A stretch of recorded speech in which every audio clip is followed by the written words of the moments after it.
More than 200 years ago, there was a powerful necromancer. As powerful as he was, he became egotistical and prideful. As we all know, pride goeth before a fall. Modern day, the necromancer was out for a walk one night. While crossing the road, a man bumped him with his shoulder, and he did not apologize. The necromancer would not let this stand. The necromancer turned, ready to curse the rude pedestrian. But he wasn't paying attention, so he didn't notice the truck barreling towards him. All that power, undone by a truck.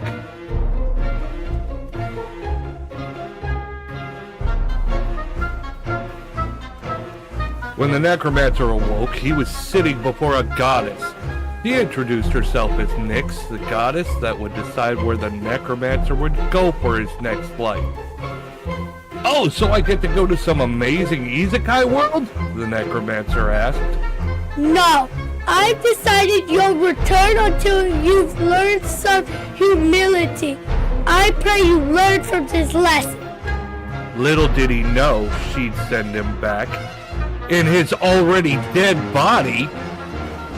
I will admit, it's kind of comfy. I don't care if I have to raise like a whole horde of like zombies.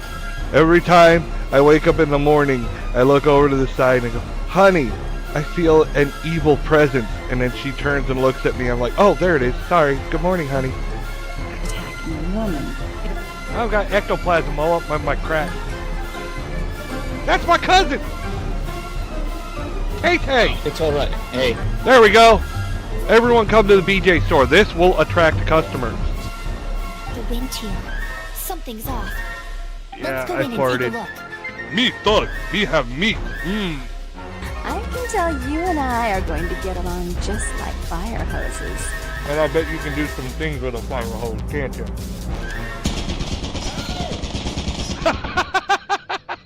God damn it. Damn it, That's hilarious. Hello, boners. How's everyone doing tonight? Oh, it's another night. I know. I did not stream last night. I was supposed to.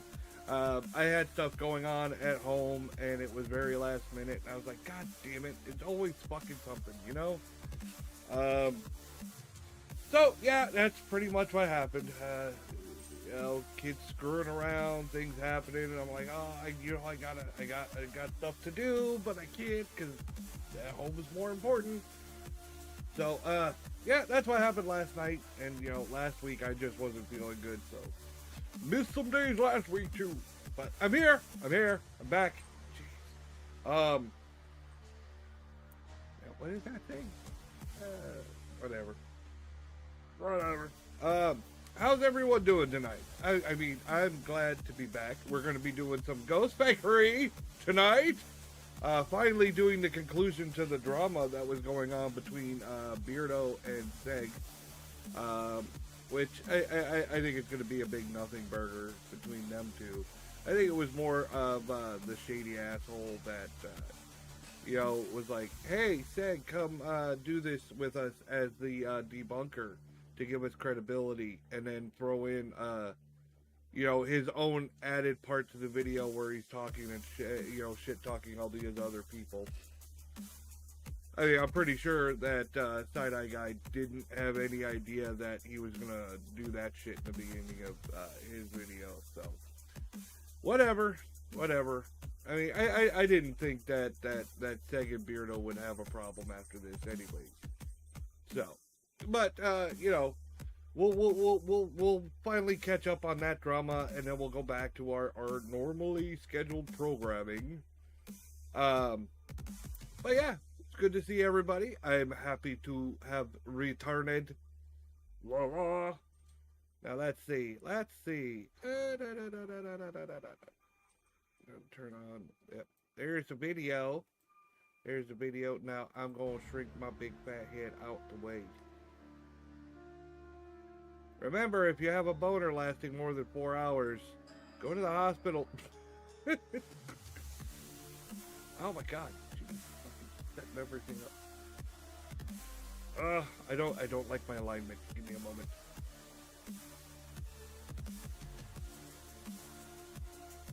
There we go. That looks better.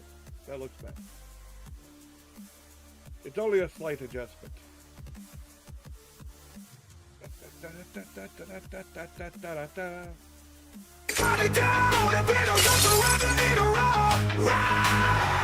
Oh, sorry. Let me clarify. Beardo gets scared. Clearing the air.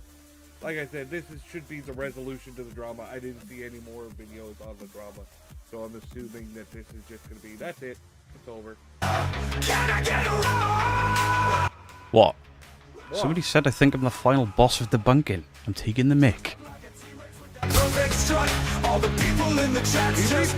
So, Beatles, Wheels, Boss and Ghouls, no, I do not think I'm the final boss of debunking. I don't even think that I'm the best debunker. I've never claimed to be the best debunker.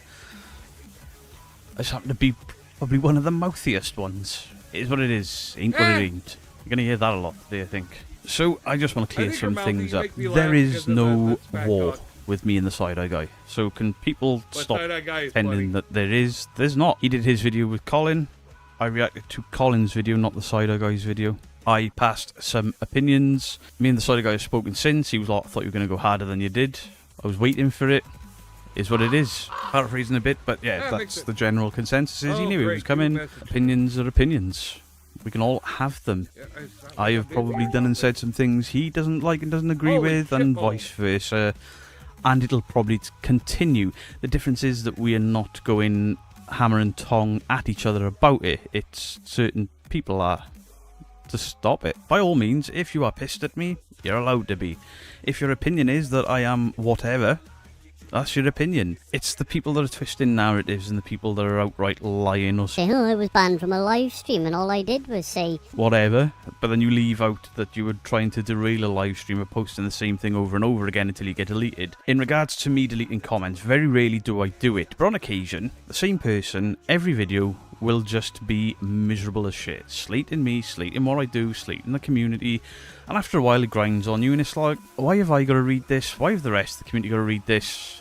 I'm just taking away that ability for you. As I said, it doesn't happen often, but now and again, there's like these odd names that stick out. And I'm not even going to get into them, but people on live streams have been banned because they've tried to derail live streams. If you come into a live stream where a channel that you don't like is present, and then you start slating that channel, you're asked to stop, and you don't, bye-bye. Don't derail live streams.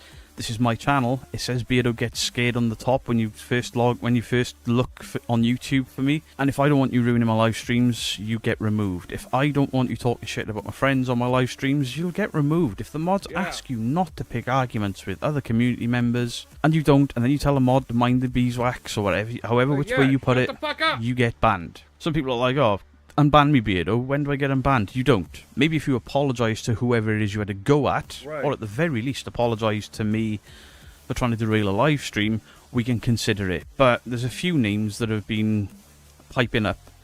But the fact you're asking... Okay, look, if you're told not to do something and you do it anyways, then yeah, that makes sense. But like, I've had things happen to me where I got banned off a channel, and I didn't even know. I was like, well, what happened? You know what I mean? I think that fair should be fair. Because to be honest, that really salted me on that channel. I fucking unfollowed everything. I was like, really? That's fucked up. It was when I was like I was brand spanking new to streaming. I think I only had like a very few. I was still learning all the ropes and figuring everything out. You know, what happened was I was watching a channel and they rated out to someone, and I noticed what they were watching. They were watching ghost videos, and I was like, "Hey, that's what I do." You know what I mean? And the person that was rated into was like, "Look, hey, don't talk about your like." I didn't know. They were very polite about it, and I said, "Oh, I'm sorry. I didn't know. I'll take care of it." But the channel that they rated from got really offended and fucking banned me. I was like, you know what? Fuck you then. I didn't know. Not everybody fucking instantly knows this shit. To unblock you, yet you're slating me on other channels means you're never getting unblocked. You're not wanted on this portion of the community. And I mean portion of the community, because I don't sit at the head of the table, I don't think I'm the final boss, and I don't think that I control what every other debunker does. But I can sure as shit have opinions about it, the same as you can have opinions about me. I am not at war with the side-eye guy. He is not at war with me. Anyone portraying that narrative, I don't know where you've come up with that. You have seen the side-eye guy comment on my Facebook, on my videos. I've commented on the side-eye guy video recently. He's commented on mine. It's been polite, it's been respectful, so follow suit. Or Yeah, don't, and I'll just ignore you. Second thing, the people talking shit about side-eye guy really don't get it. There's crazy people on the internet, and unfortunately, the loud, crazy ones are the ones you see all the time because they're loud and crazy. The quiet, polite ones, you're not going to see examples of because they're polite and quiet. Duh. do regret that I allowed Colin's anger to bleed over into the way I spoke in regards to Seg and Dawson. Call Dawson clueless was quite cruel, really, considering that I haven't watched anything for a while. I stopped watching him because it was like, right, if Seg has debunked Dirty Gertie and you're still maintaining that Dirty Gertie is real because of an EVP or whatever, then I've got no time for watching that. But I haven't watched anything he's done much after, because I'm like, this isn't the content I enjoy. But to call him clueless was cruel, and I've apologised on a live stream when somebody asked me about it, and Dawson has messaged me to say he appreciates it. But just so everyone is aware, Dawson, I did not mean to call you clueless. It was instead of anger, much like the Cider guy and Dawson doing this for views. But they are. There's no two ways about it. They are the same as I am. The same as anyone that's got a channel on YouTube is doing anything. It is. See, this is why I like Beardo. See, a lot of people have goes at him because he debunks their videos, and they're like, oh, he's bullying us, oh, this is... Like, no, he's calling out your lies. You lied. That's not bullying. You lied. and all this fucking drama that keeps coming up with Beardo, I think people just like to point fingers. They're like, yo, he's bullying us. He's so mean to us. Oh, blah, blah, blah, blah, blah, blah. I was like, yeah, but you lied. And the funny thing is, another reason why I like Beardo is because he comes with receipts. He comes with receipts, and he comes with integrity. And I've seen that. When he's made mistakes, he's had no problem coming out saying, I was wrong. He'll say it on the air. He'll say it with his chest. Yeah, I don't know why people always got to give him a hard fucking time. It's just people who are fucking nuts that fucking follow the supernatural ghost stuff. Like the super fans that'll believe anything that's fucking fed to them. Yeah. You can prove up and down that they faked it and they're lying to you, and these people will still go, no, that's not true. It's for views, it is for clicks, it is for likes. The difference is the honest intentions of it. Seg said ages ago that he would work with whoever. I said ages ago I won't work with any of them. Honest intentions. The reason I go as hard as I do, I don't like fakers in the paranormal. I believe to a degree that there is something to the paranormal, and every time they pull this shit, it just waters it down, muddies the waters, and in my opinion, which I'm allowed to have, legitimate people working with fakers muddies those waters further, and I don't like it. But that's my opinion. The other thing, Beardo's a bully because he told me to fuck off. Telling you to fuck off is not bullying you. Or Beardo banned me from his channel because I had a different opinion. Yeah, but it's the difference of opinion every video without fail, and you just name calling for the sake of it. It gets boring. Banning that isn't bullying. In fact, I'll echo something the Boo Production said here. Well, to be honest, I mean, you have the right to ban whoever the fuck you want. You know, I want to say I don't like to ban people. I don't. I ban bots. I ban bots left and right. There's only one actual person that got banned, and that was because they were, like, stalker behavior shit and really doing some weird crap. I was like, And that wasn't even my call. That was actually my manager's call. They were modding my stream, and they were like, yeah, no, we're not doing this. Fuck that shit. So yeah, I'm not going to go into it because it was really fucked up. I didn't know how to react at the shit they were saying in the chat. I was like, what the fuck? But yeah. Word bully is being diluted by melts. He didn't put it quite as rude as I'm going to put it, but the word bully is being diluted by flakes, melts, wet wipes, whatever you want to call people like that, who are instantly offended by anything that is said that they don't agree with, or even a little bit of banter, or a little bit of name calling. Oh, bully. Yet they complain about bullying with comments that by their own sort of description. Have you ever noticed so many people that claim bullying, if you watch their shit, they're so much fucking worse? They will say the nastiest fucking shit, and then when you call them out, they're like, you're a bully! Really? What the fuck?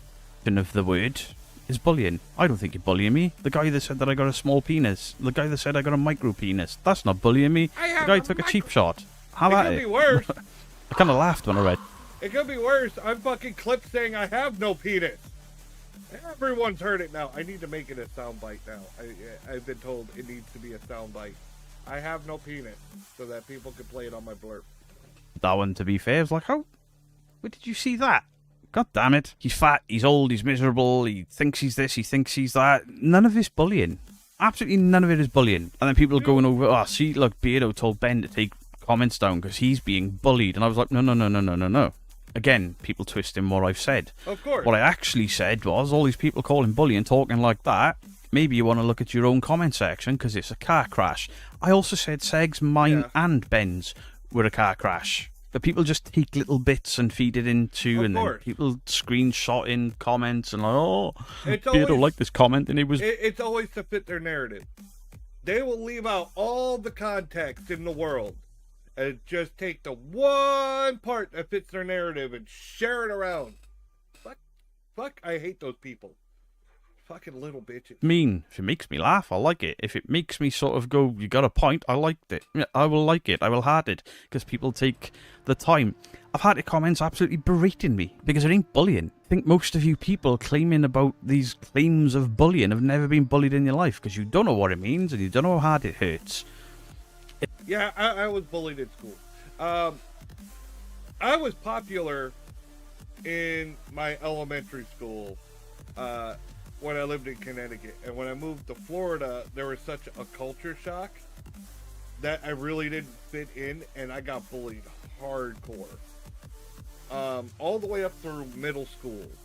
And then my last year of middle school, I had enough. And I had an after school fight, one of those after school fights. And I finally beat up my bully. But there was no punches thrown. I grabbed him and put him in a headlock and made him tap out. That's as far as it extended. It was just such an embarrassment for him that I just completely overpowered this guy who thought he was tough shit, that it just ended. But the funny thing was, a couple days after, and I'm sure rumors got around about it, that same bully came and offered friendship to me. So, I gotta say, it worked out for the positive. I actually accepted that friendship, I'll be honest. I did accept it. And I went into high school. In high school, we had the moments. I had the bullying on some parts. I had no bullying on other parts. I was popular in some crowds and not in others. The high school cliques. And the funny thing is I fit into a lot of cliques. I played football, so I was in the football players clique. But then I also liked heavy metal, so I was in like the goth and headbangers type group. And I was also in the drama club. So I was in like all kinds of cliques. I kind of fit in all over the place. And oddly enough, the ones I didn't fit in with were the fucking criminals. The people that were constantly getting arrested or suspended or eventually expelled from school. For some reason, they didn't get along with me. Go figure. Jackasses. Yeah, last I heard about a lot of those people, they ain't doing so well. I think I'm doing fine. I mean, yeah, I'm disabled, but that wasn't because I was bad. I've been in the entertainment industry. I have tons of great stories. I've traveled around the United States. I've been to Mexico, the Caribbean, all over, Cozumel, the Bahamas, the Virgin Islands. I've been to Canada. I've been all over the fucking place. What have they done? It ain't bullying. Beardo thinks he's tough. Beardo thinks he's hard. Beardo thinks he's a biker. I am a biker, just not as much anymore because my back is screwed and I can't be asked and my bike is broke. But I don't belong to an MC. I'm not a affiliated biker. I haven't got a 1% pack. You don't have to be an MC to be a biker. What the fuck is wrong with these people? No comment said. They've been watching too much Sons of Anarchy. I ride a motorcycle and I attend motorcycle rallies with unpatched members. Yeah. Raise money for charity. Beardo's a criminal. Well, until I left full-time employment in 2023, I had a DBS check every year of my life since I was 19 when I went into the security industry. I have no criminal record. I don't have a criminal record. So the people that are saying that, Anthony, you know who you are. You are, in fact, breaking the law by saying that I've got a criminal record when I don't. Claiming that you know stuff about me that you don't. You haven't got a clue what you're on about. Have I ever been arrested? Yeah, it's defamation. It's defamation. I know the biggest thing about defamation is anti-slap, and trying to file a defamation suit is a big pain in the ass. The biggest problem with defamation, especially with YouTubers, is whether you're considered a public figure or not. And it varies. It varies. There's no line in the sand. Like, a certain amount of followers means that there's a certain amount of subscribers. It's whether the judge thinks you're considered a public figure or not. And if you're considered a public figure, people are going to be able to talk all kinds of shit about you. It's just like how people talk all kinds of shit about, politicians and celebrities and shit. They're public figures. It sucks. But that's kind of like the drawback of being a streamer or a YouTube personality and stuff like that is you kind of got to deal with the bullshit. And I mean, people drop the PDF file name all the time on each other on fucking YouTube and Twitch, and I'm sure Kick it's just thrown around like a fucking hot potato. This guy's won, this guy's won, this guy. It's fucking ridiculous. It's stupid and childish. And yes, now if they actually are a PDF file, then yeah, they bury them under the fucking jail. Fucking castration, whatever. I don't care. They need to be dealt with if they actually are one. And the thing was, I found out someone I knew was one, and I had no idea.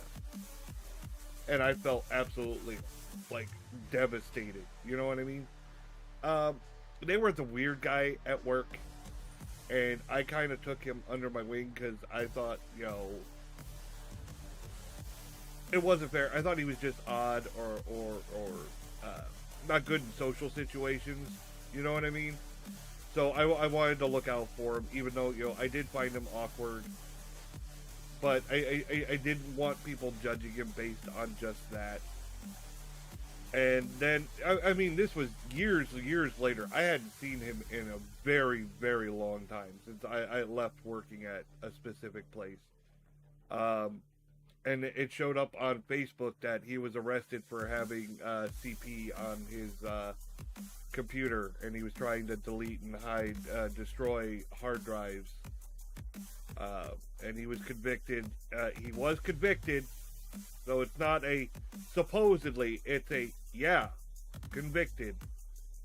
So that really blew my mind because we were friends on Facebook, and God knows if he did anything with like pictures of my kids. Granted, there were no naked pictures of my kids on the fucking internet. That's fucking stupid. But I mean, still, I don't know how that fucking mind works. I don't know how that shit works. I don't want to think about it. It's fucking horrible. I went on a tangent I don't fucking like. I feel icky. But yeah, the last time I spoke to him, he was doing ghost tours in Orlando, and he offered to give me and my daughter a discounted rate. And then I was like, oh yeah, cool. And then I found out about the conviction later, and I was like, oh my God, I could have exposed my daughter to this person and had no idea. You don't know. Some of the people you don't know. It's weird. Also, my job, I was arrested on a few occasions because people behave like assholes. You throw them out of a pub and they say, they beat me up. And they didn't. They were just drunk. And then they lied to get themselves out of trouble. Next up, something that's been thrown around a lot. And this is going to no doubt piss somebody off, but I don't care. Beardo went to my haunted hotel. That's fake. He's worked with fakers. Put the brakes on.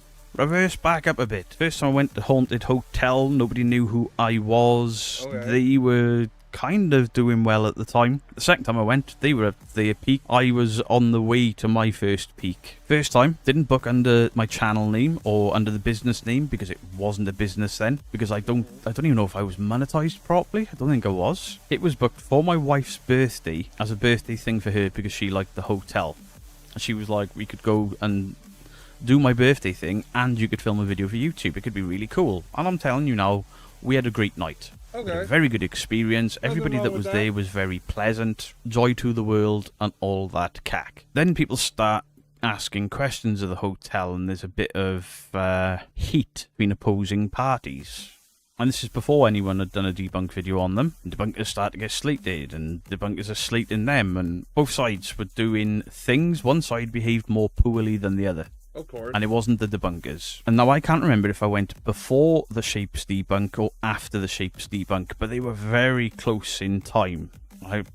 My brain is telling me it was just after the Shapes debunk, because that's why I was probably invited, was like, yeah, you need to come up here and see if we're real, see if we're fake, because we're getting called fake. Well, absolutely. That's what I did. I went there with another team who had no prior visit there, no investment with the hotel. I don't get on with that team, but still, we did an investigation. I came out of there thinking I'd had an experience. I was like, fantastic. I went there quite nervous. There's a friend of mine that I was supposed to have gone there with for a third time, but I turned it down in the last minute. There was a friend I texted when I got there. I got a feeling, just this horrible feeling, that they're going to pull something. They're going to try and fake something and then say as a debunker I've missed it. So this text message is time-coded. I think I'm being stitched up that either something will be faked and I'll miss it and they'll be like, look, this debunker, I'm going to clue what he's talking about. Or something will happen and I will downplay it and they'll say this debunker, I'm going to fucking clue because of this, this, this and this. Or nothing will happen because they've already removed everything, and there may be a bit of nastiness from both sides, because when somebody gets in my face, which I thought may happen, I can be just as nasty back. Yeah. Not what happened. I walked in, I was greeted warmly, Harry shook my hand, Danny, the one that I'd had a few little online spat. Now, look, I don't think I'm nearly big enough to get into online drama. But personal drama, I've had with, and I prefer to handle things, calmly and peacefully. I usually talk people down. But I can fucking spin some fucking insults if people want to get fucking nasty. Somebody wanted to start some shit with me before over really stupid shit, over a fucking game. Oh my god. And I fucking let them have it. And it was petty, childish shit, but people enjoyed it. When I was a radio DJ, I got a lot of attention. People really enjoyed my insults. It became a regular thing, and I like to think that I'm really on top of it and quick with it. But I gotta be honest.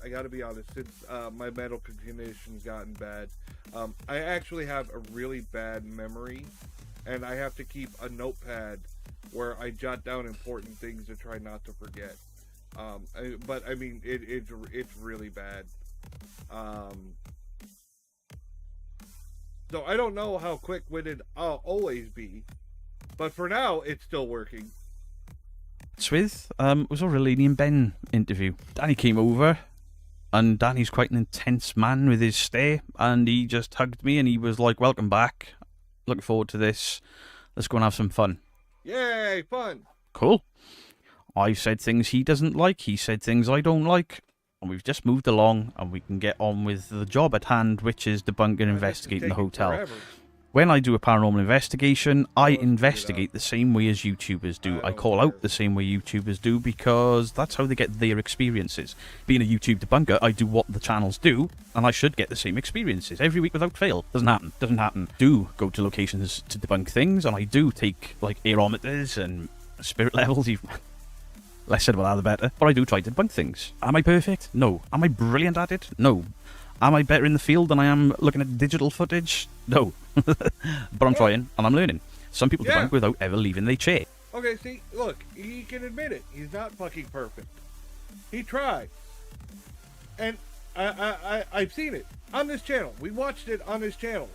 When he doesn't know for sure, he says, I haven't debunked it. I think it's fake.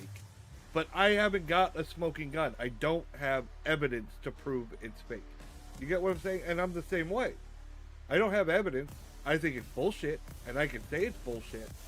But that's not debunked, because I don't have a smoking gun. Sometimes I'll have a smoking gun. You gotta look for, the string, the fucking artifacts from, like, masking and stuff like that.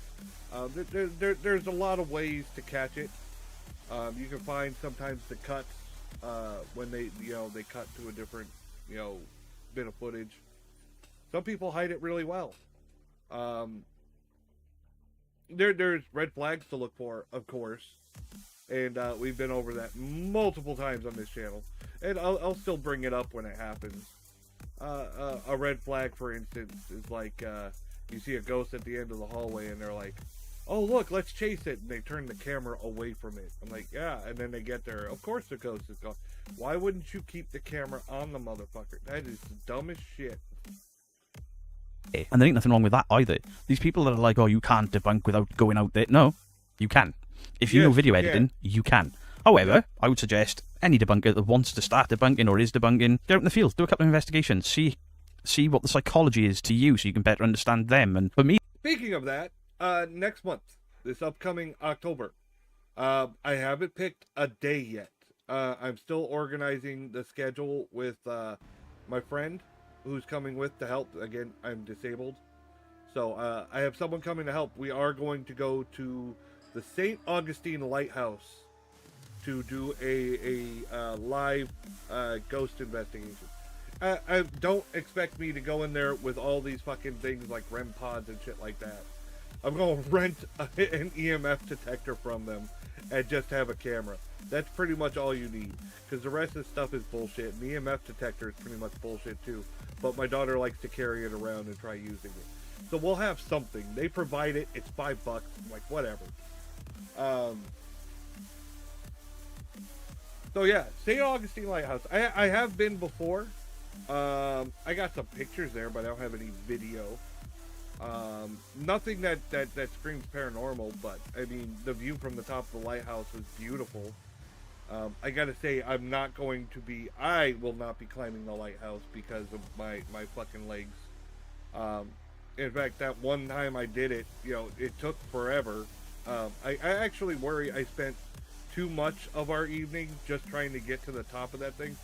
But it was like a lifelong thing for me. Well, not lifelong, but it was a goal. I told myself I would go to the top once, and I did. And now I don't have to do it again because it fucking hurts. And I will let people know I'm actually afraid of heights. And it's I love the view, and if I feel secure, it's different. It's when I don't feel secure and my mind starts running away and it starts thinking of all the fucking negative things that could happen. Or I could slip and fall off this railing. I could do this. I could do that. And my brain just starts fucking working overtime, and that's when I start panicking and getting anxiety about it. That's my thing with heights. And so at the top of this lighthouse, it's windy as fuck. Lil Boo wouldn't even go out on the balcony for very long because she was afraid she'd be blown off. The railings do have holes. You could possibly... I can't remember the rails that well, actually, to be honest. I think that they put some secure... But I'm a tall person, so the railing is at waist level. It wouldn't take much for me to flip over the top of a railing. You know what I mean? So I was very paranoid, especially with the wind blowing as hard as it would, as hard as it was. So I was like, oh my god. I was like hugging the side. But I did go to the top. I went all the way around the top once I was up there. I got views, I got pictures. I was like, good, done. Little Boo had the EMF detector with her the whole time. She heard the stories of ghosts of little girls there, and she was very intent on finding them. So I was helping her. We were going all the places that the tour guide said that they were known to frequent, and she could not find them anywhere. No responses, no activity, not even the EMF detector, nothing. Anywhere she went. We went in the woods. The woods are pretty extensive, but they're like a maze, especially in the dark. They're very narrow. And there's a path, and you have to follow the path, but the path, breaks off and splits off here and there, and I'm not sure. I got to a point where I didn't know where the fuck we were going. And somehow, we walked all the way around the lighthouse and came out on the other side. So we were pretty thorough going through those fucking woods, and we still didn't find shit. The only time we got a reaction on the EMF detector that wasn't, of course, for sure, on an electrical socket or something, where it actually seemed like we were getting responses was in the basement of the lightkeeper's house. In fact, that was Boo's insistence on going down there. Well, most of the tour group had left. We were the last ones there because we wanted to stay the entire time. We paid for it. We wanted to be there the whole time. And we were all by ourselves. We went in this basement in pitch black. Could not see the hand in front of my face. Dark. And she's totally fearless. Like, yeah, let's go. We're going down there. And that was the only time where she was asking questions and getting what seemed like intelligent responses with the EMF detector. I was kind of shocked. I will be honest. Is it definitive proof? No. No. No. I saw it with my own eyes, and I'll still say it's not definitive proof. I needed some video footage. I needed to see a manifestation. I needed to see something. Replies on the EMF detector, while interesting, are not conclusive. And any skeptic would poke all kinds of holes in that shit. Again, interesting, compelling, makes me want to look into it more. But evidence, I wouldn't say that it's conclusive at all. The biggest realization when I went back to it a couple of years ago was I forgot how quick fear runs away from you. As in, you go in somewhere and you're like, oh, this is spooky, this is horrible, and then 10 minutes later, you're focused on investigating. Fear completely goes. You're desensitized to it, sharp. Abandoned properties are a little bit different because you're always on edge. It adds a bit of excitement to it in case somebody turns up, another team, really angry Irish folk with giant spoons, whatever. So I do the second visit at the hotel, and I have an experience in the room with the Grease doll, something that I didn't believe in. I made them take the plinth apart, I made them take the doll out, and I've checked it all. There's a wire in the plinth, but it goes to an LED light, and I'm like, right, I'm satisfied there's no speaker in the doll and no speaker inside the plinth. And then I investigate in that room first, I believe, and I'm sat there and I'm calling out, but I've checked the crucifix, I've checked the walls, I've got a K2 meter on the walls, because if you've got a speaker and you've got a K2 next to it, the magnet should set it off if it's an active speaker. There was no signs of like a Bluetooth speaker because you get that sound. I didn't get any of that. All cool, all good. I have proved that a voice cannot come from this room, and I'm sat in the chair and calling out, and then I hear it, and my initial response was, what the fuck? I've just spent an hour and however many minutes trying to prove there is no speaker in this room, and I have just heard something say bleh. I thought it was a really weird experience, and then logic took over. And I'm alright, there's a speaker here. They go blah, and blah, blah. There was a bathroom to the side. I was told that bathroom was out of order, and I'm like, that's where the speaker is, because it came from the right of me. Bathroom door is boarded up, but there's a gap where the handle is. Obviously, they need maintenance to go in there or something, which they did, because the toilet was obviously drained down and stunk of stale piss. Something needed to get done in there. I was like, can I go in that toilet? I was going to say no when I was going to look anyway, and they were like, yeah, just beware, there's a fucking smell come out of it. I opened the door, smell. Put my head in, I put my torch in. Unfortunately, I got my camera outside of the door because I can only get this much of me in. I see nothing to say that there's a speaker or a Bluetooth speaker or anything in this wall. It doesn't look like the wall's been hacked and replastered. Holy shit. I left that hotel the next morning thinking that I could have had an experience that I believed to be completely impossible. That experience being fucking a haunted doll talk to me. And fast forward to, and then we go forward a few weeks. Actually, I think I was invited there as a debunker because of the Leaning Ben thing, then the Shape video app, whichever way. You're killing me. You're killing me. I've got one of my kittens, Sassy. My little sassafras. Yeah, you want to say hi to the people? You want to say hi? Oh, you're just going to rub your face on the microphone? Yeah. Come on, fur monkey. Baby, come on, I'm streaming. It happens. But then the Shape video comes out, or before the Shape video comes out, and he makes some claims of debunks, and some of those debunks were proved wrong. The Shape apologised to it, apologised for them, fair play.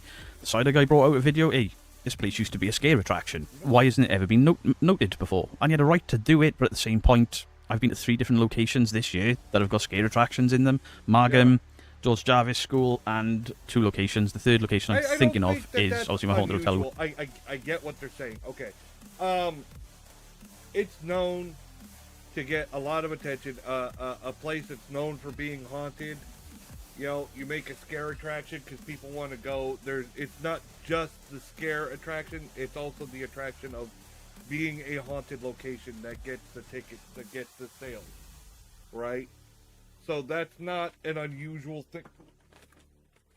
Oh my goodness, Sassy. Stop it. She just knocked over all my files. Ugh. No, baby. Stop it.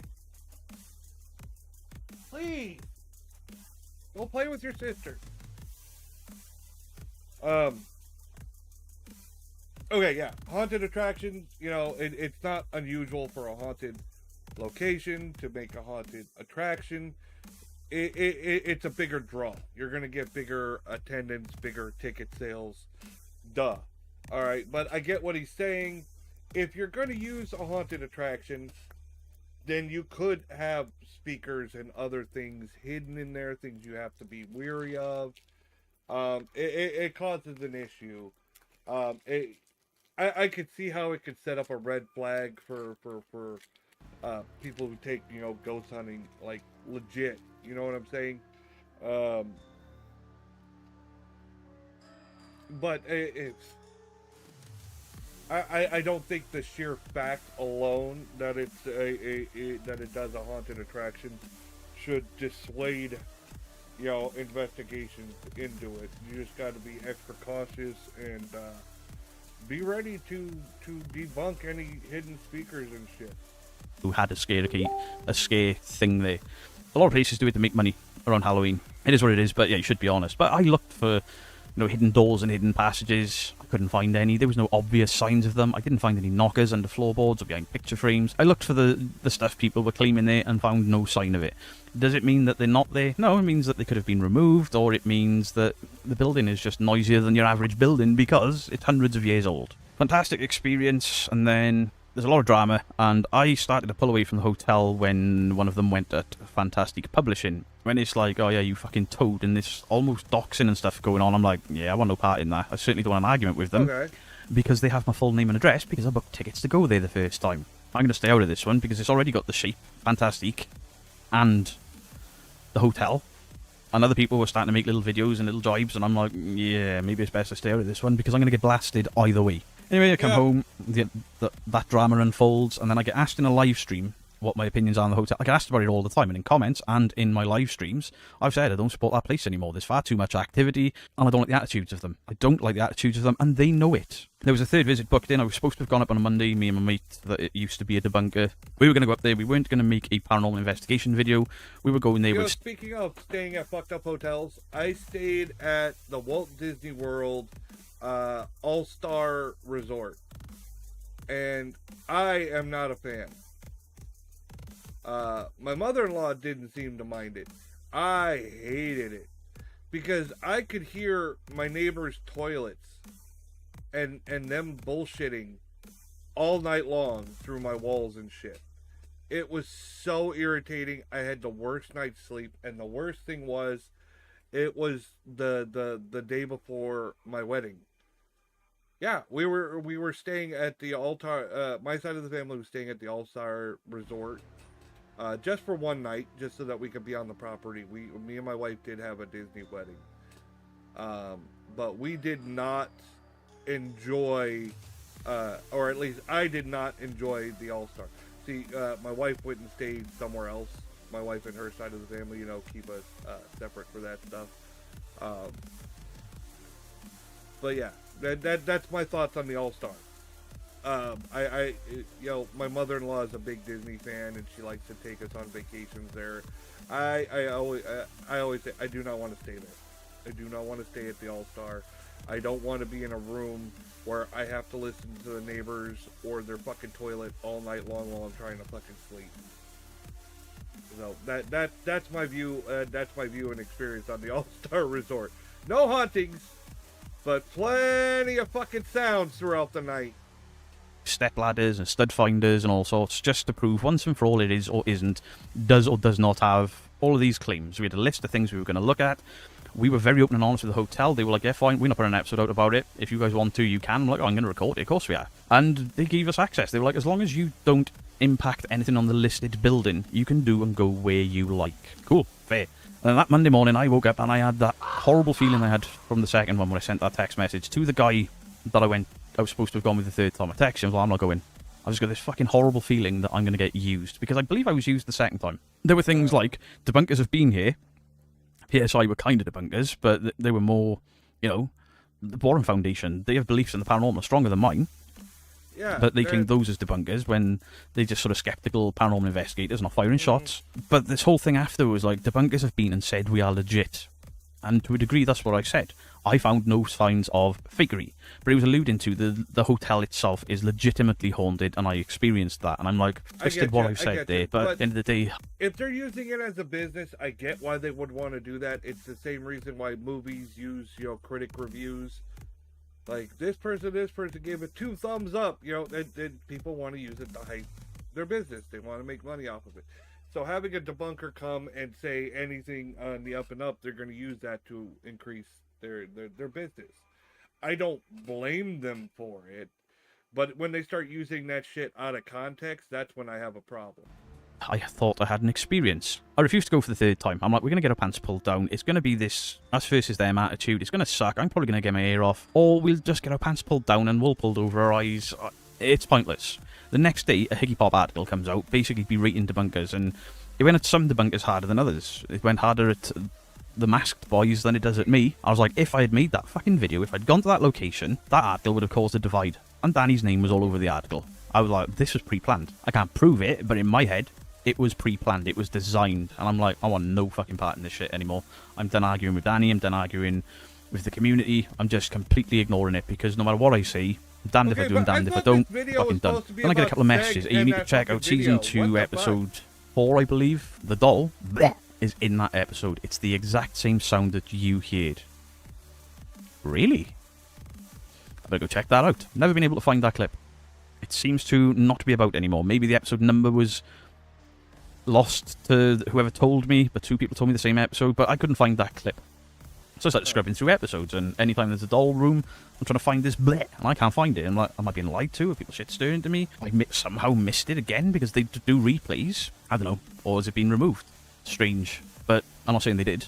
And then the other week, Amazon Prime. My Haunted Hotel pop up on Amazon Prime. You may like this. Probably won't. Wait, are they just uploading YouTube episodes now behind a paywall? Because that's pretty shit. F it. It's only $3.99, I think, or $1.99 per episode, and there's 6 episodes. I'll just buy the lot. And I put it on. I'm like, oh, no, they haven't done that. There's a difference in production value, the way they filmed it, different way of filming, and it's not like an episodic YouTube episode. It is an episodic 6-part of the business starting and the different people that have been. Very cool. I wonder why they didn't mention any debunkers going there in that 6-part to lend more credibility to them. Because they don't want people looking at debunkers from Amazon. Surely. Fair.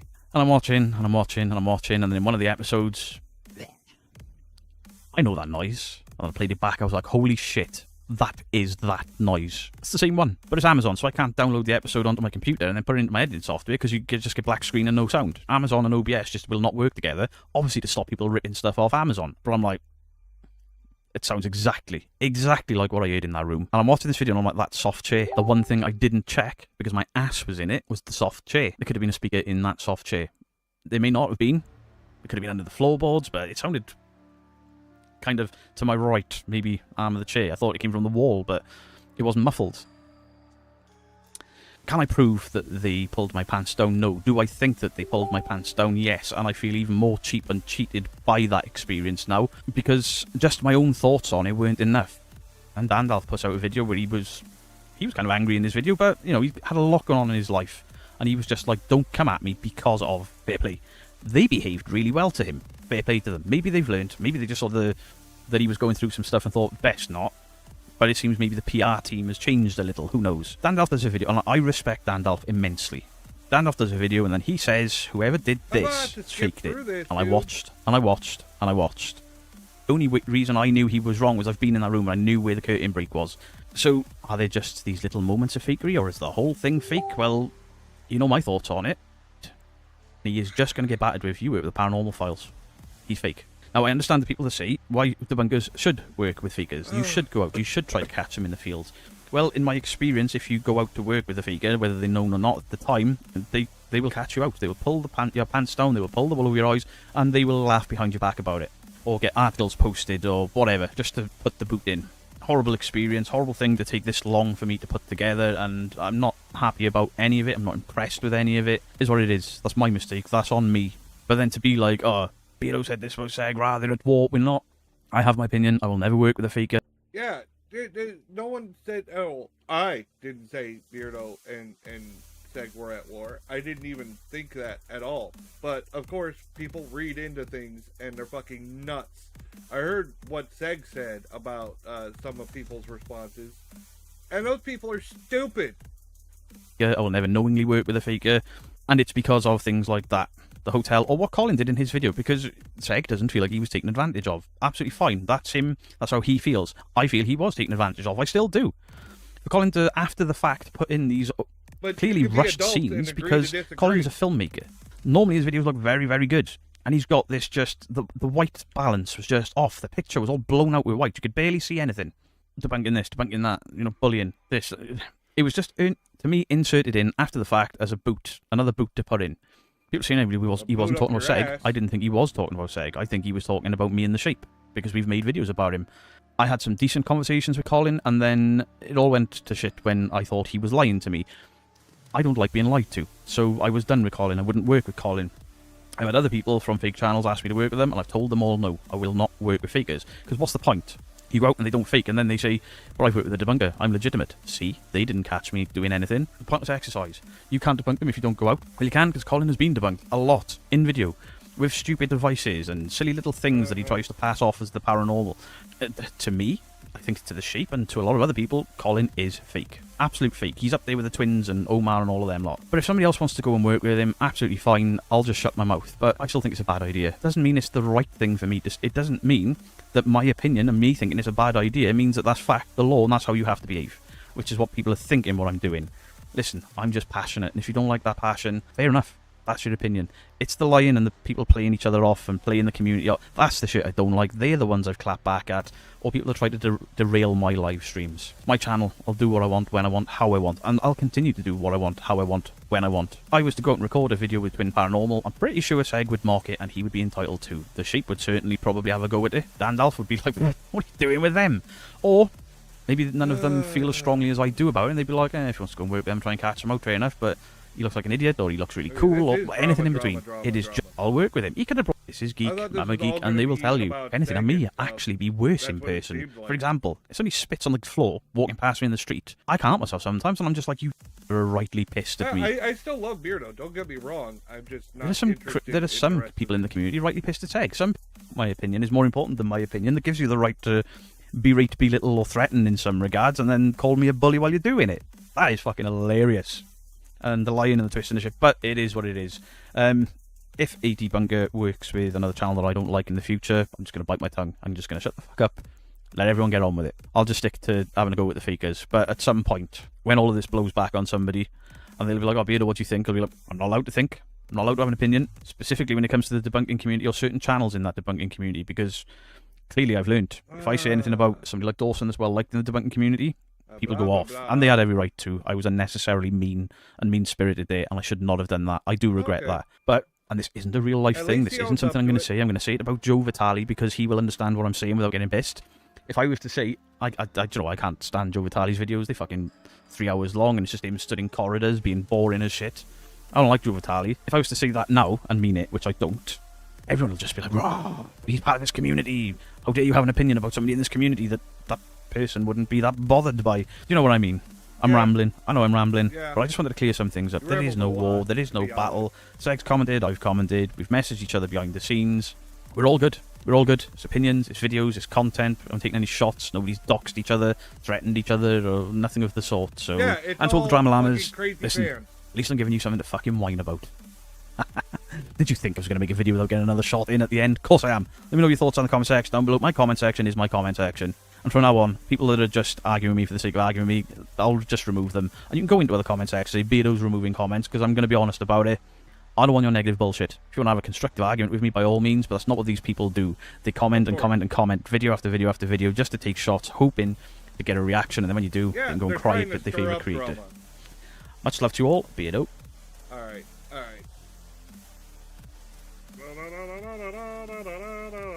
Where is the video I'm watching now?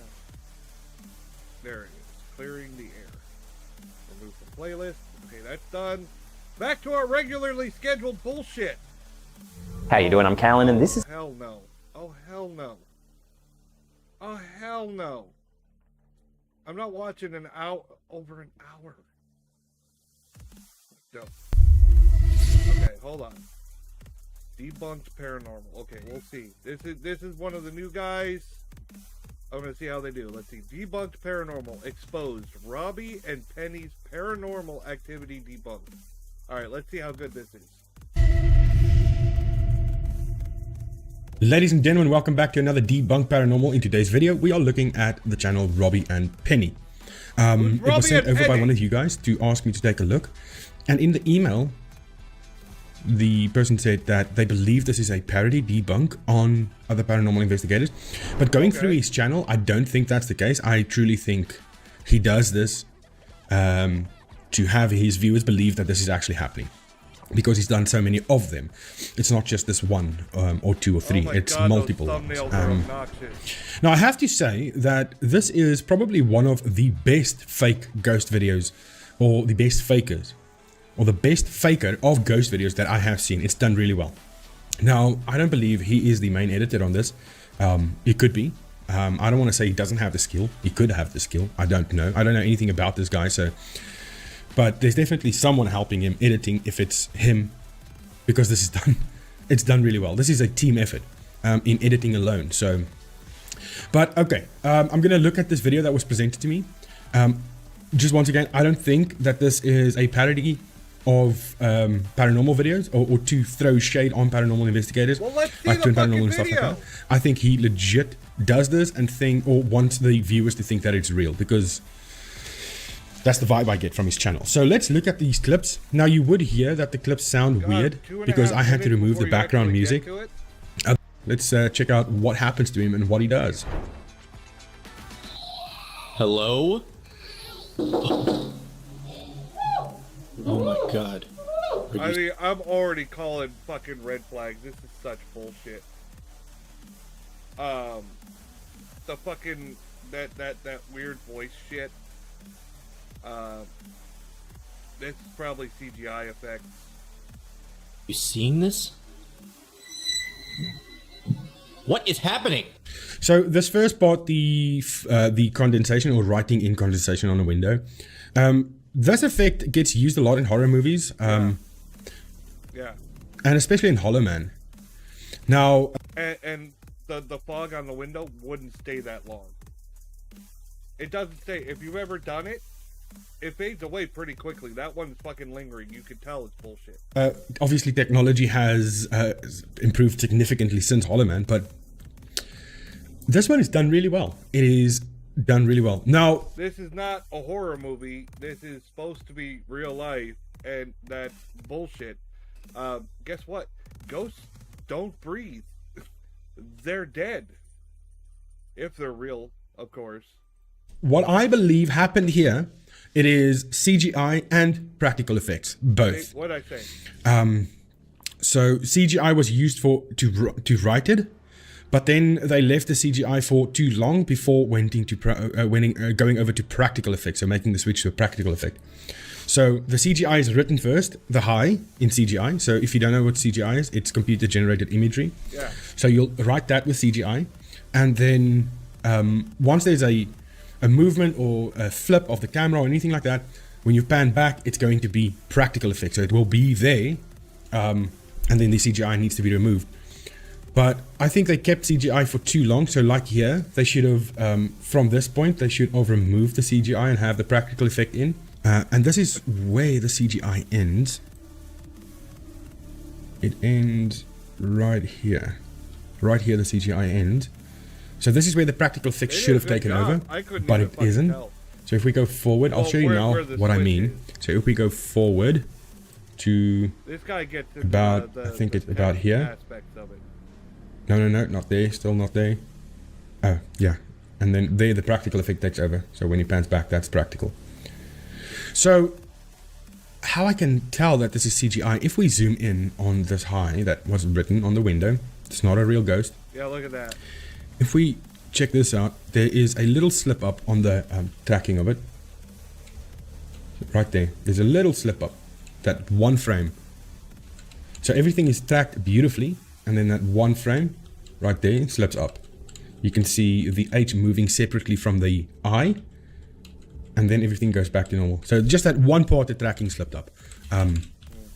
Which still is brilliant. See, this is by the big way, bunker. This brilliantly is someone done. That goes in So yeah, hard. that's definitely CGI. It's fake. I don't go this far. Next clip. So at this point, it seems pretty obvious that something is trying to communicate with us. And I've been told that a Ouija board is not allowed in the house. So I came up with a new plan. I borrowed a little trick that I saw from Stranger Things Season 1. You know, where Winona Ryder's characters are running around the house all crazy, like hanging up Christmas lights. Yeah, I did that. And put a corresponding letter card under each light. Now, what I've read about paranormal encounters and electricity is you just need the entity to touch the connection for it to work. So for the purposes of this exercise, we're going to leave the lights unplugged. The last thing to do is wait for it to get dark. Here we go. Howdy, y'all! Welcome, welcome, welcome, welcome. How's everyone doing? What's up, fuckers? How's everyone doing? Thank you for the raid. It's showtime.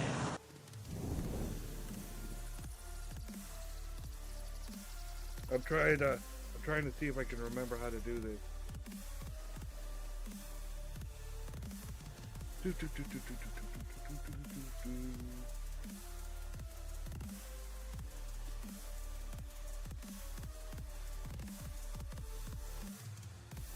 Ah, it did work. I didn't do it right.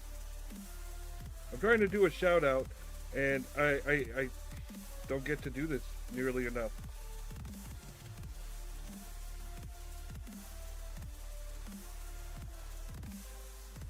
You want food? Well, there's just a big boner here. Followed you from Halls the other day, wanted to spread some love. Thank you very much. Thank you. Halls likes to come in here and leave me alert constantly. I followed Halls of Orion from Gormagala Girls Discord. So we're all getting to know each other. All fun times. All friends. All friends. See, I am watching a paranormal debunking video at the moment. This guy's pretty good. He's very into the technical aspect. You know, catching CGI and stuff like that. He's really into the video editing side of things.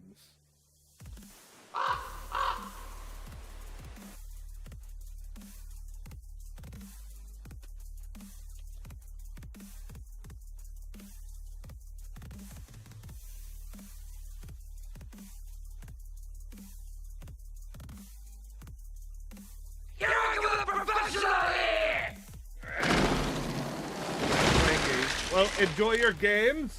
Nice fucking model. Jay Raven Gaming. Cool name. I know Hall from Honksy. Oh, I do like spooky season. Oh yeah, next month, October. I already got the confirmation. I am doing my own live ghost hunt at the St. Augustine Lighthouse. I don't have a date confirmed yet. I'm still working with somebody.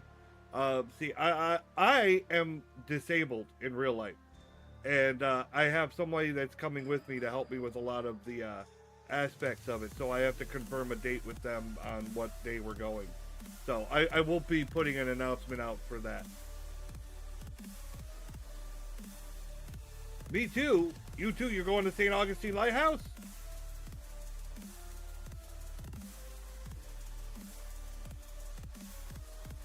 Oh yeah, that's fair.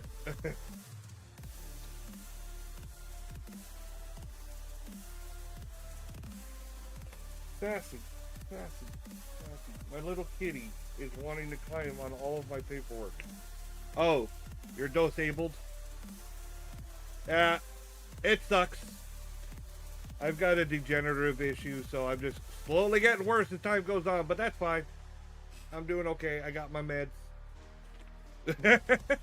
Alright, let's watch some debunking. Okay, if there's anything here, please turn on the lights. Oh! Is this you? Are you doing that?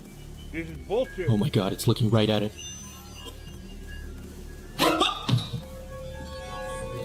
I am done for the night. Okay, just that first part, quickly. Alright, I'm done. Also, there is CGI involved, but that's on the doll's eyes. But the lights itself, how was that done? So, when he backs the camera up, so I'm just going to mute it here. So when he backs the camera up, you can see the camera going dead still. It gives a little bit of a shake and it's dead still. It's not moving, and then it starts shaking and moving. So that is actually him putting the camera down on a tripod to have it stationary. So while the camera is stationary over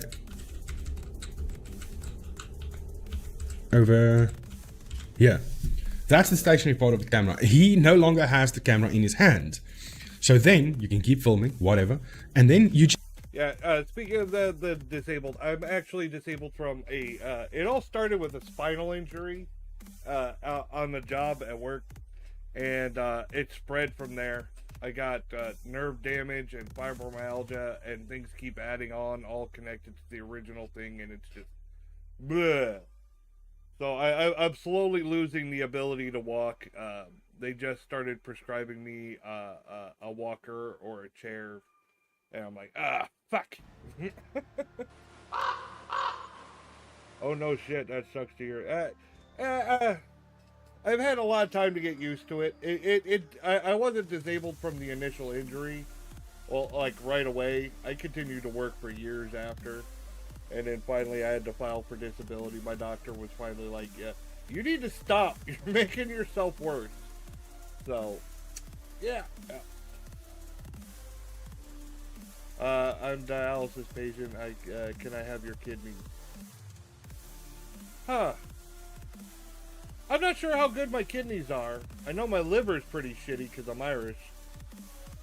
It just took its time. I get that. Yeah. Slowly over time. It wasn't like people were like, oh, I'm hurt. Give me disability. I'm like, no, I worked until a doctor was like, you need to stop. Just go, and these light bulbs, they turn out. So if you turn them out just a tiny bit, they lose connection. I'll talk now about the plug, because it is plugged in, but it doesn't look plugged in, but it is plugged in. So then you just turn in, you turn it, you tighten it, and then it gets power again. So it makes connection to make power. So the very next frame, it's on already. So the next frame, and that's when the camera starts moving. The bunny onesie, funny enough, I have several different outfits.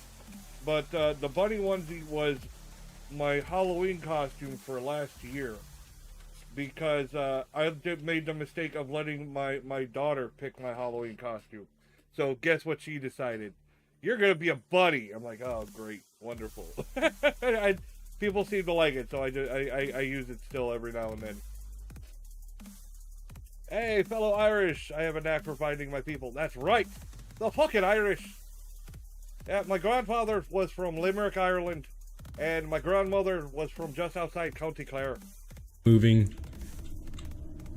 there. So it's still on the tripod. So that's the easiest way to do that. Yeah, so it's still, you walk forward, you just turn the bulb, you walk back, and you have that one shot, you walk forward again, you turn the other bulb, you walk back, and both bulbs are on. And you just slice. It's just slicing. That's all you do there. Thank you for the follow, Jay Raven Gaming. Easy. So, and then you have the doll, which is now looking up, which is actually CGI. That's not the real eyes. Yeah, you could see, you could see the animation aspect of it to use the CGI. This person's good, but they're really abusing the fuck out of CGI. Like, when you see CGI, you can tell. It hasn't gotten to the point where it's fully realistic yet. Like, you could still tell just by seeing it. Some are pretty good. Some are like, yeah, no. So, if we go... Because this tracking, once again, is done brilliantly. Bunnies are great. I need to figure out where my family is from. I have no clue. Aw. Why am I yelling? I yell all the time! CGI is very easy to catch if you know what to look for. Yeah. It's obvious. There's tons of red flags. I like to call out fake ghost videos. And, you know, the number one red flag is if it's TikTok, it's probably bullshit. But you can, I mean, it's difficult to explain this, but you can clearly see that those aren't the real eyes. Oh, yeah. You can see there's some of the tracking happening. They made a mistake here. They made an error here on the line of the eye. Right there. Yeah, that's bothering this part over here. If I go back and forth like that, do you see that? And this one's not fully rounded. This one's got edges. They weren't fully clean. They didn't expect people to zoom in that close. Looks like some Toy Story eyes. It's moving Quick, everyone, independently go from the toy! rest of the doll. That Somebody's one got part a Woody! looks like it's half sliding. So that's part of the tracking, just messing about.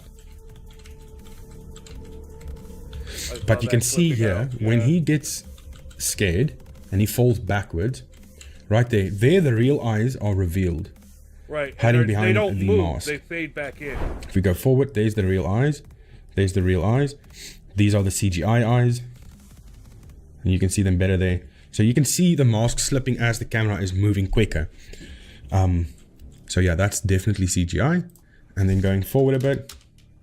Now he looks up. And here especially. See, next frame. It's still CGI. Those aren't the real eyes at this point. It's still CGI. Because if they were to flip from the CGI eyes to the actual doll eyes, it would be a drastic change. And people would see that clear. But there's the real eyes there. There they're hiding there. You can see the CGI still sitting on top there. But here's the real eyes now. There's the CGI sitting, slipping. And going back. Those are the real eyes now. Yeah, so it's, once again, it's done very well. Okay, now, your the thing video, with... you cut it off. You cut off your video. You're like, there are the eyes. I'm like, I'm looking at her chest. All right, just because it... He's like, hey, doll. And she's like, look, at my eyes are up here. But how did they get power? How did they get power if you can clearly see the plug is unplugged? Well, if we go back to here, we can see that the plug is... there's one insulation tape used, piece of tape used to secure this wire to the wall. But in the very next frame, we have two now securing it to the wall. So what's happening here is, for this clip here, it was unplugged. There was no other plug involved. And for this clip here, they had to secure more tape to the wall to have the wire against the wall, because the plug that they were using was too heavy and kept ripping this one off of the wall, right? And if we go further on, I'll show you now. I'll show you now with proof. Now we have 3 pieces of tape because it was just too heavy for the plug itself. And if we go past all of this nonsense, because now this is the same thing, just screwing that bulb in. And look at the plug here. As they were screwing the bulbs in, they obviously messed with the plug accidentally and they moved it. So you can see there, where's the plug there and where is it there? 2 different spots. But if we go forward, look at where the plug is, and then the plug falls backwards. More ghost bullshit. You see that? Now, what did they do here to get this effect? Obviously, they masked out this area. This area is masked out completely with this area where the plug's supposed to go in. This is not the real area. This is a blank shot before they plugged it in, and then they just pasted this part over it to make it look like it's not plugged in, it's not even there. So that's how they do it. That's easy. Was that a good enough explanation, or should I try it?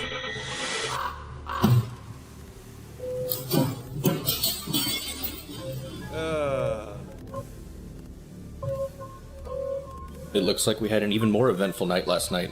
This door's open.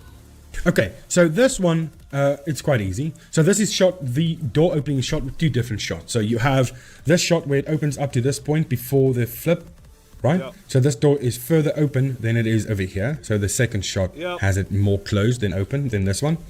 So how that's one of the best ways to hide a lot of stuff is with jump cuts. Cutting scenes. If you do it well, if you do it right, your mind doesn't register that there was a cut.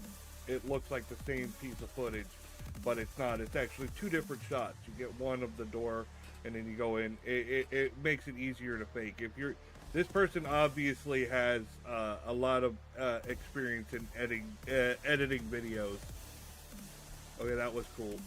you would do this is someone would be in the closet and they would push that door open. Then you would flip out to the next camera, like, and you would have a piece of string attached to the door, and you'll just yank it as hard as you can to have that open. And then you'll just slice those gotta together. Be honest, I like Byakuya, but Kenpachi Zaraki's my favorite.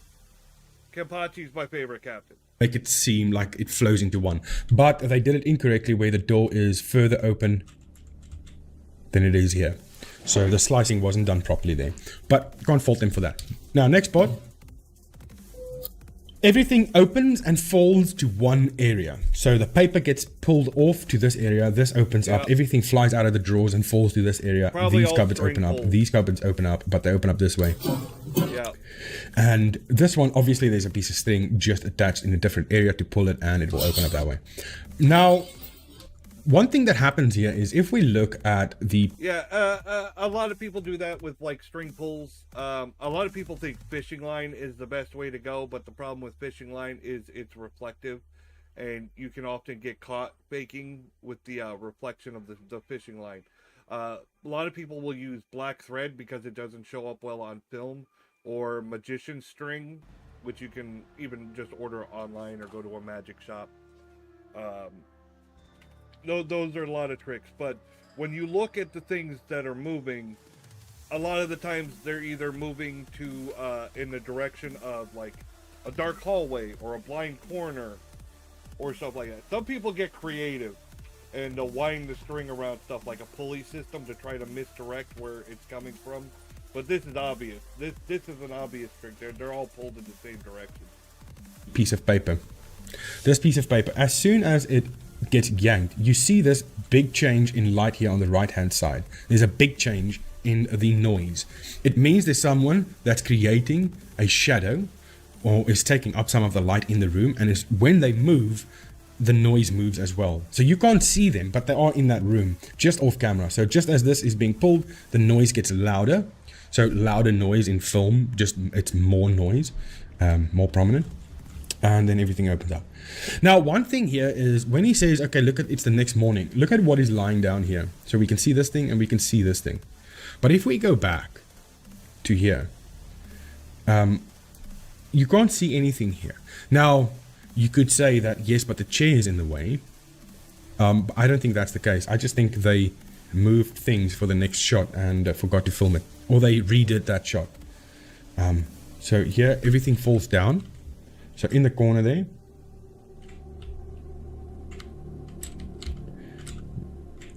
There's some slicing happening here. Okay, so someone was here as well. Damn. So there's a big slice happening here, as you can see there. Yeah. I don't know why it would be, because if you look at the whole scenario, how would you say that? If you look at the whole situation, the whole room, I don't see the point of having someone here and then keying them out if they can just be off camera here, because everything is coming this way. So this person was just keyed out, but there was a little bit of a problem here. You can see the slicing there. Slicing in there. But anyway, that's not what I'm trying to point out. We can see there's nothing lying here. So there comes, those are the forks and knives flying over there. But here's nothing laying here that we can see. And look at this thing moving backward and then disappearing. This is multiple shots in one. But there's nothing lying there. But the next morning... Okay, if they were using multiple strings, you wouldn't want to have them on the camera, so they probably had the person closer. If they were using more undetectable string, they would have to be closer. The further you get away, the weaker the string's going to be, you know what I mean? So I'm assuming that's probably why they had somebody there that close to do the pulls and everything. Also, if they're pulling a lot of strings at once, I'm trying to think how they probably did that. I would assume that they got them all lined up. I don't think they pulled them all at once. They probably had it organized, staged, what they were going to pull first, what they were going to pull second, how they were going to do everything. They also could have had multiple people in there. If they can mask one person out, they could have masked a second person, which I assume was probably the one throwing the silverware. I don't think the silverware throws were a string pull. They could have been. I've seen it done, but it seems a lot for one person to pull off. They probably had a second person in the kitchen doing the silverware tosses. When he displays, it looks like we had an even more of. Going back, you can see those things lying there. Yeah. from where the chair was, you should have still been able to see these. So obviously, but then again, you know, even though we've already proved that it's bullshit, he could still say, well, they moved it more in the night. It's morning now. Which should have been seen from the previous angle, which is this angle. Should have been seen. So those were multiple shots and just used the best ones. But still, not bad. It fooled a lot of people. Yeah, Last well, one, it is the Ouija board. Let's begin. Is there anything here with me right now?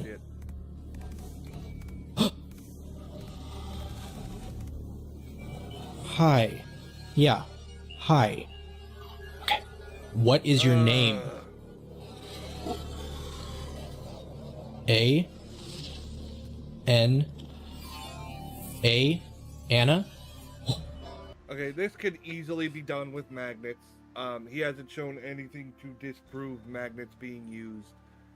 A lot of, if you notice, yeah, it moves when they have it zoomed out, but the majority of the movement and the more fine-tuned stuff is zoomed in to the point where you can't see under the table what's being used. Gotta love magnets, yeah.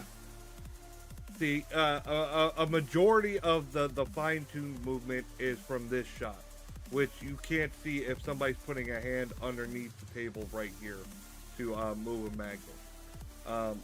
They already showed that this person has knowledge of masking, so on the zoomed out shots, that's more of a trust me bro. Like, look, from the zoomed out shot, there's no one there. Yeah, that in my opinion is bullshit. That's just their credibility booster by having the wide shot. But it's still magnets. They're probably masking out someone moving it. But I've also seen people do it where they tie a string to the point, like the tip of the planchette, and will pull it along from a distance, so you don't see them in the shot.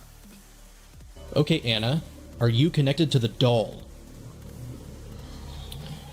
Yes? Okay. Are you friendly? No. Oh No? my god, I can see the future. Are you trying to get rid of us? Please. Yes. Yes? Too bad. That's not happening. Oh my god, this is such... Why are you doing this? Okay, so this part with the Ouija board is also easy, but if you look closely, you'll find things. So right over here, look at this area. Let me just enhance that. Wait. Yeah. You can see a lot of movement, but there's a Look at that. specific spot that I want to show you guys. Seems like I lost it. But you can see a lot of masking happening. Like this black mark, it stays in that one position, and then it moves away. And here you can see that through the planchette, this wording over here is visible right through the planchette. So this is a lot of work. Once again, this is not easy, but like I always say, if you look hard enough, you'll find the issues. You can see all over this planchette there are a bunch of issues, but there's one specific area where it's you can see a part of the mask slipping. Right here. Right there. Look at that. You see that? Oh, they did miss a spot. Crazy. You missed a spot! But you have to look really close to find it. Busted! And over here. Gotcha, bitch! It's interesting though. But still, I'm not going to fault them on that. I will. I will fault them on that if they doing this to fool people. You can see it's multiple shots. Do you see? Parts of the planchette stays behind and then goes over, like that's the nose of it, and then going back, then it disappears. Definitely fake. Nothing real about it. Now, the one part about this that I do like what they did here is when he walks to the... Yo, it was moving pretty smoothly, and I was all on board for the magnet theory. But usually when you use a magnet under the table, it has a more jerky motion. That's how he avoided the jerky motion. I assume most of this stuff is going to be CGI because this guy's obviously CGI happy. He thinks that that's the end all be all, masking and CGI and other crazy effects that he knows how to do, and he's just dick waving and showing off. Look at my skills! The window, you can actually hear the sound getting louder in proportion to him walking, which was done well. So it is recorded separately. So someone is knocking on the window and he's walking closer with a microphone and then playing that sound in his video. Too bad. That's not happening. Why are you doing this? So that's done really well. And then this part is easy. It's easy for someone to... Yeah, with knocks, one of the common things that they do is, like with a door. Usually it's a plant, you have someone outside, you know exactly which way they're going to go. They knock, you open the door, and you specifically look a different direction from where you know the person is going to be. That's the most common one. Obviously that's not this. And over the top slam on the Bible is just funny! Yeah, well, yeah. No, that's not happening! No, I have the Bible! Body slam!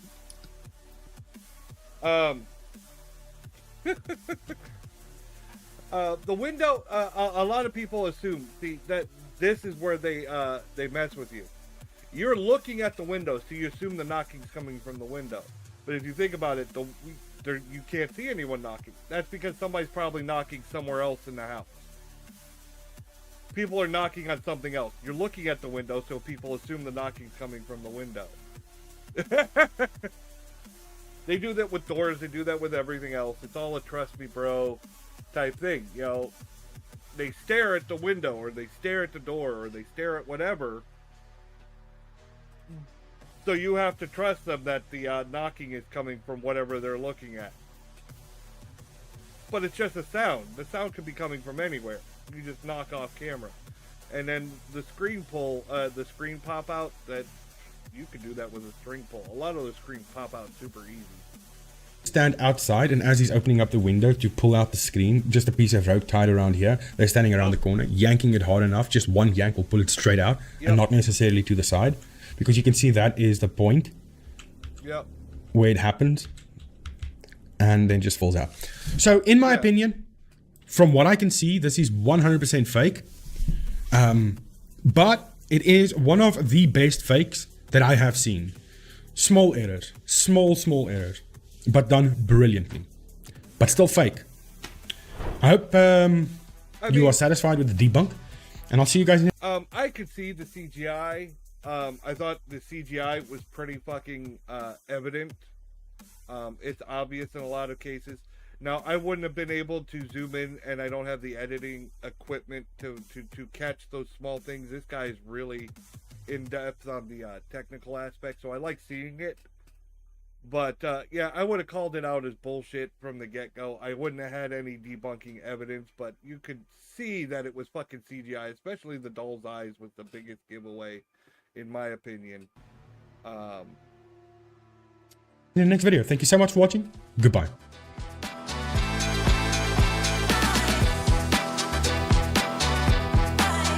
Get a like for that. Okay. I'm a faulting you now. What the fuck? Okay, let's get rid of that one. Clearing my list. Alright, Beardo gets scared.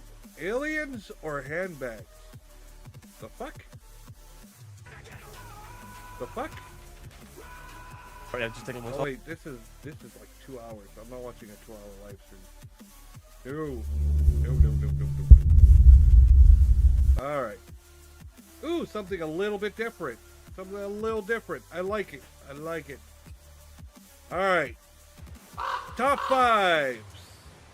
5 disturbing Men in Black encounters you can't ignore. I probably could ignore them, probably. You can also tell a lot of people's demeanor with certain ways they react. Yeah.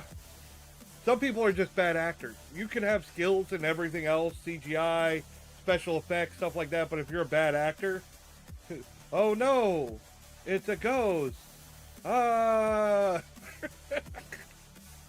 We've all seen it. You've all seen that person.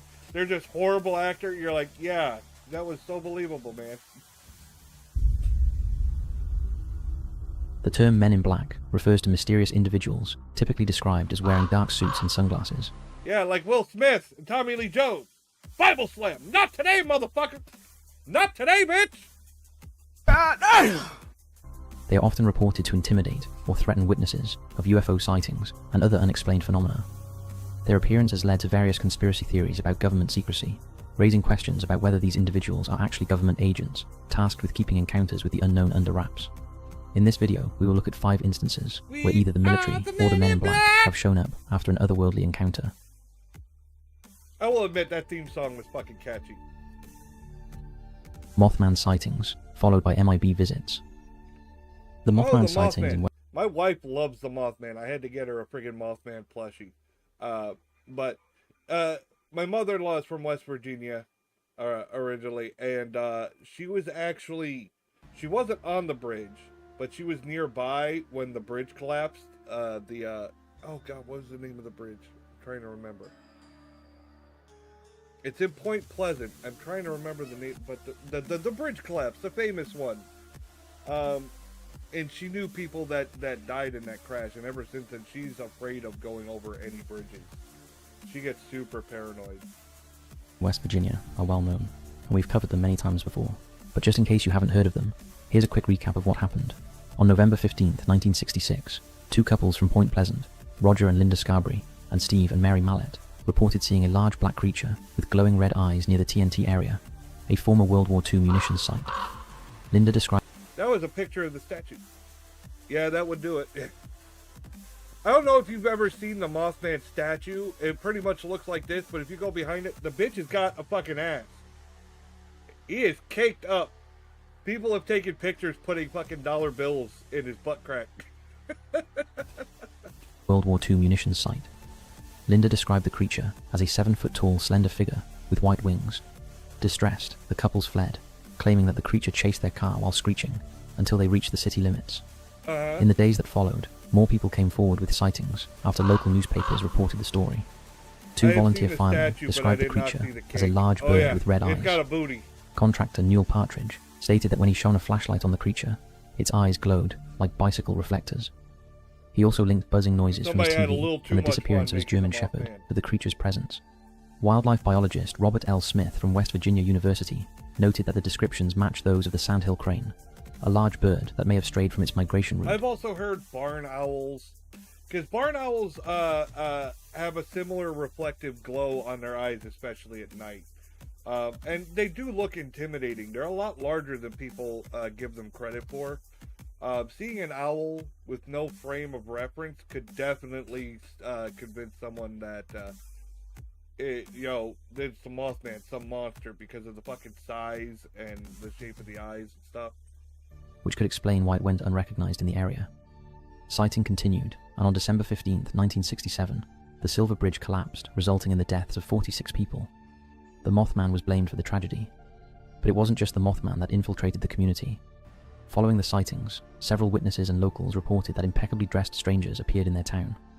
These individuals wore tailored black suits, crisp white dress shirts, formal black ties, and highly polished black shoes, and while their attire was pristine, it was noticeably out of fashion for the era, leading many to question their origin and purpose. Why is that out of fashion? Witnesses reported that these mysterious figures would approach... When have black suits ever been out of fashion? Everybody wears black suits. How is a black suit out of I will never understand that. Black suits are not out of fashion. That's why they blend in. You see someone in a black suit, it's just someone in a fucking black suit. I remember I was doing, I worked at Universal, and I was doing a special event.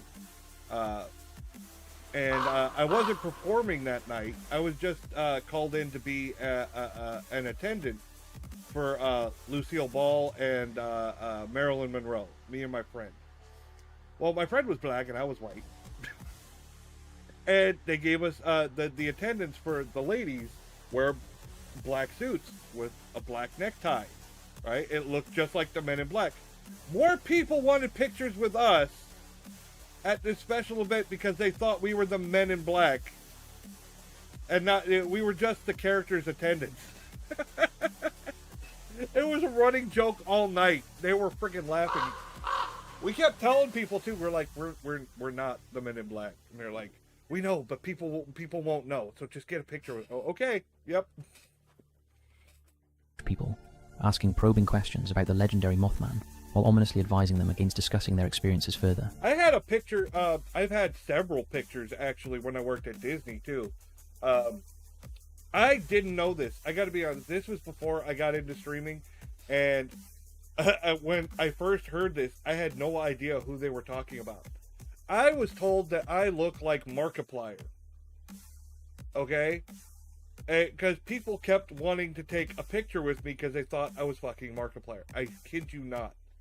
And the funny thing was I had no idea who he was at the time. I was like, who the fuck is Markiplier? I had to look it up. I was like, I guess? Of course, I had a skewed vision. I was like, I don't think I look like it, but... Yeah, this one girl came up and she wanted a picture with me, and she goes, I can't wait to tell my friend I got a picture with Markiplier. I said, but you didn't. And she said, well, she won't know that. Oh, no shit, I love Mark. My partner got me into him. I mean, I know who he is now, and I've seen his stuff. I think he's funny. But at the time, no fucking clue. I was like, why does everyone keep calling me this guy? What the fuck? Their intimidating presence left many feeling unsettled. Among those confronted by the Men in Black was reporter Mary Heyer, who was questioned about her Mothman sighting and later warned against sharing any information. Dottie Campbell, a close friend of Heyer, recounted her fear during the interview, explaining that both she and Mary felt an overwhelming sense of dread in the presence of these strange men. Mary had shared with Dottie that the men never blinked, a detail that heightened their apprehension. Linda Scarborough, a witness to the Mothman sightings, provided a chilling description of the men who visited her. She said, they wore black suits, black hats, and dark sunglasses. They drove black vehicles. I believe they were Cadillacs, and although they looked like human beings, there was something unsettling about them. Their skin appeared slightly transparent, allowing us to see the veins coursing through their hands. Their fingers were unusually long and thin, and when my father tried to shake hands with them, he noted that their grip was awkward and hesitant, as if they were unfamiliar with the gesture. Linda also revealed that they were persistently followed by one particular vehicle, containing 3 men. What broke my nose? They even stalked us through a drive-thru at a restaurant, she recalled. We were terrified to turn around, so instead, we cautiously observed them through the rearview mirror. You know what? In another unsettling encounter, a man and woman carrying a camera sought to photograph Mothman witnesses Steve and Mary Mallett. The Malletts carefully noted the license plate of the Volkswagen that the pair drove, but when they reported the number to the police, they were alarmed to learn that the plate was non-existent. Another person who witnessed the Men in Black was journalist John Keel, who made it his mission to confront these elusive individuals. He enlisted the assistance of local law enforcement in multiple towns, actively pursuing leads on their whereabouts. During his investigations in West Virginia and Ohio, Keel often received calls at his hotel from locals reporting sightings of the MIB. However, by the time he rushed to the scene, the mysterious figures had always vanished without a trace. Keel observed an interesting pattern. At first, the Men in Black were predominantly seen driving sleek black Cadillacs. However, after he published articles mentioning this detail, reports began to indicate that they had switched to driving inconspicuous Volkswagens. Notably, many of these vehicles had license plates that did not exist in any official records. In his book, The Mothman Prophecies, Keel recounts his investigation into Mothman and connects the sightings to UFOs and supernatural phenomena. He also discusses encounters with the Men in Black. In one account, a couple were visited by 2 unusually tall men with strange heads and ill-fitting black clothes. They were over 6 feet tall, with pale features. One had a wire running up his leg, and their shoes made squishing sounds. The men spoke in clipped sentences and asked questions about scars. Okay, but nobody asked why. They're like, his shoes made squishing sounds and he had a wire running up his leg. And no one's just like, what the fuck, dude? Really? This shit doesn't sound a little off the fucking wall? I mean, I would find it a lot creepier just a random guy in a black suit, because there's no real distinguishing features. But this random fucking ass shit, it just sounds like people trying to make the story more fancy. Can we talk on X when you got free time? Well, yeah, when I get done with my stream. I usually wrap up around 11. They were searching for lost heirs and suggested the man of the house might inherit something. After the strange visit concluded, they gestured in the dark, and a black Cadillac arrived to pick them up. In fact, Keel himself was not without his own peculiarities. His friend Mark Coppola claimed that Keel could look at people and tell exactly when they were going to die. Yeah, I don't know if you guys know much about VTubing. Obviously, Veronica says VTuber. Sure, my friend, I'll wait for you. Okay, cool. Yeah, we get fucking, like, I noticed, like, from my very first day on X, as soon as I came on as a VTuber, my fucking DMs blew up with people trying to sell me shit. Artwork and fucking assets for stream and this and that. It's fucking insane. Most of them are fucking bots. One of them I told I wasn't interested, and they proceeded to fucking threaten me. They said they wanted to beat my head with a rock. I was like, what the fuck? So yeah, I'm very cautious about accepting messages in my DMs. Somebody was like, can I ask you a question? I said no. Albert K. Bender's visit. Albert K. Bender was born in the early 20th century. After being discharged from the Army Air Force in 1943, he lived with his mother Ellen and his stepfather at 784 Broad Street in Bridgeport. It was here that his strange encounters occurred. Bender was known to be somewhat eccentric. He worked as the chief timekeeper at Acme Shear Co. and filled his attic room with an assortment of 20 chiming clocks that chimed every 15 minutes. Ooh. This was not the only curiosity that adorned his room. He also had shrunken heads, faux skulls, and his own quirky artwork, and to enhance the atmosphere in his room, he played unnerving sound effects on his record player, dubbing his space the Chamber of Horrors. Boom, boom, boom. With the surge of flying saucer sightings in the late 1940s, Bender became fascinated with UFOs and the supernatural, and in 1952, he established the International Flying Saucer Bureau, IFSB. Ooh. The Bureau was a huge success, attracting 600 members from around the world through a quarterly journal called Space Review, which shared UFO sightings and theories about these mysterious objects. However, shortly after setting up the IFSB, Bender began experiencing unsettling events, including ill health, strange phone calls, and a persistent feeling of being watched. In November 1952, things took a turn for the worse for Bender, when whilst at the cinema, he noticed a man with glowing eyes watching him, and as he walked home, he felt the being was following. Soon after, he claimed that he was telepathically hypnotized and levitated, and smelt a burning sulfur odor throughout his attic room. In an effort to rid himself of the smell, Bender reached out to his Space Review readers to participate in an experiment. He asked them to memorize and recite a form letter he created at a specific time. Yeah, you're right. This event, known as World... Can we talk? I'm here to look for new friends, and there's no issue with the commission. We can look into that later as well. Oh, okay, cool. World Contact Day, or C-Day, took place at 6 p.m. local time on March 15th, 1953. The message began with, calling occupants of interplanetary craft. We of the IFSB wish to make contact with you. We are your friends. Unfortunately, Bender's message did not have the desired effect.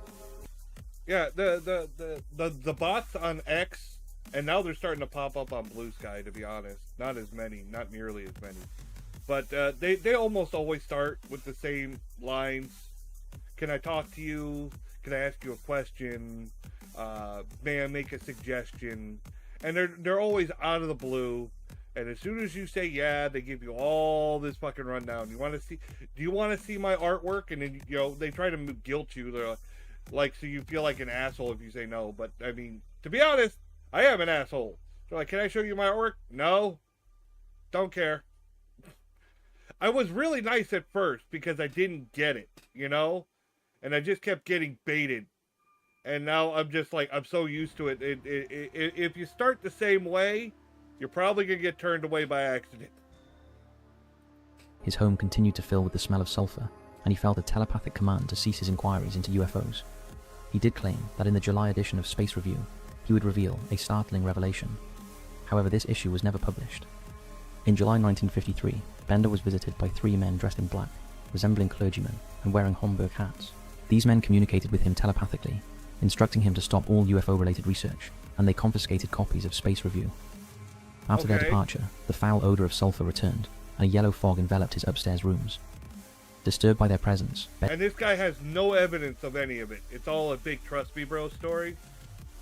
I have trouble believing that. Bender admitted that he was scared to death and could not eat for days. He continued to experience repeated visits from these men.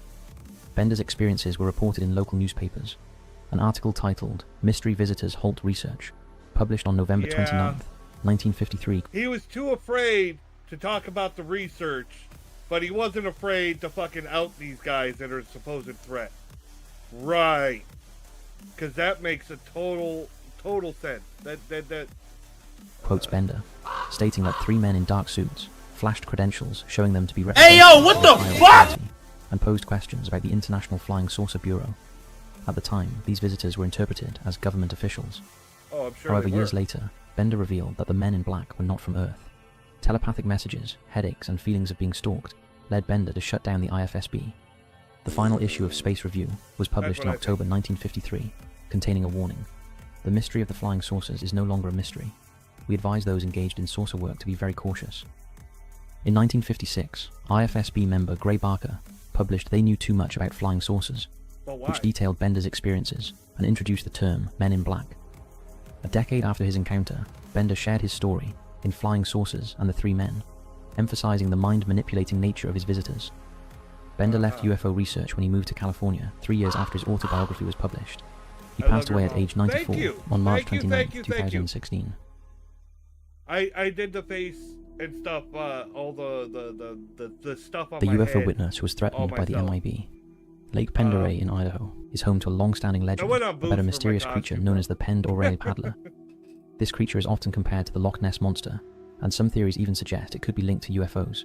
In the same area, there have been reports of unusual objects in the sky, particularly fireballs, leading some to believe there may be a connection to the lake. Carolyn Abbott, who lives... The problem is, when you talk about the Loch Ness Monster, it's probably a bad idea. I know this is a famous photo, but it's also a debunked photo. The famous surgeon's photo of the Loch Ness Monster, this, was proven fake. He actually came out and admitted he faked it.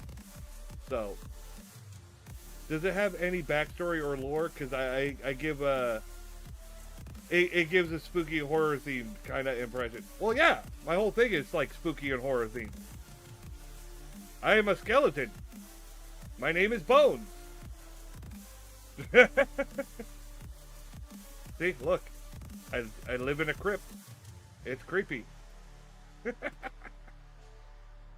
But yeah, I if you guys want, I mean, I know there's only like 2 or 3 of you in the chat, but if you guys are interested, I'll play my lore video. I normally play it at the beginning of each of my episodes. It's like my opener. But I can just play it again real quick if you want to see the lore video. Bones, woo. Yeah. It's a play on words. Since my initials are BJ, I like to say everyone likes a BJ.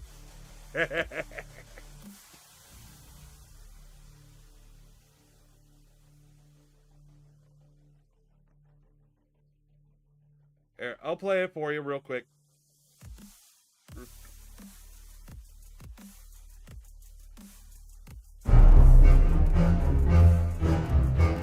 More than 200 years ago, there was a powerful necromancer.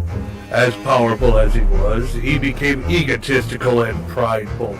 As we all know, pride goeth before a fall.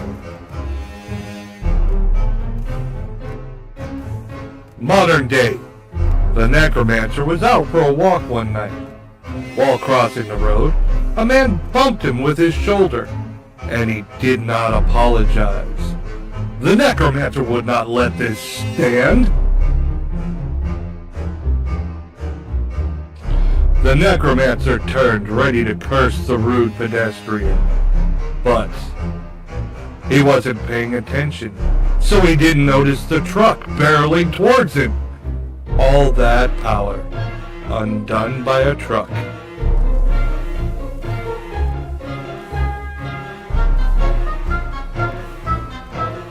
When the necromancer awoke, he was sitting before a goddess.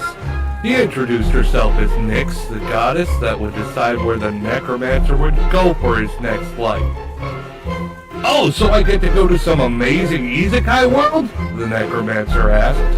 No, I've decided you'll return until you've learned some humility.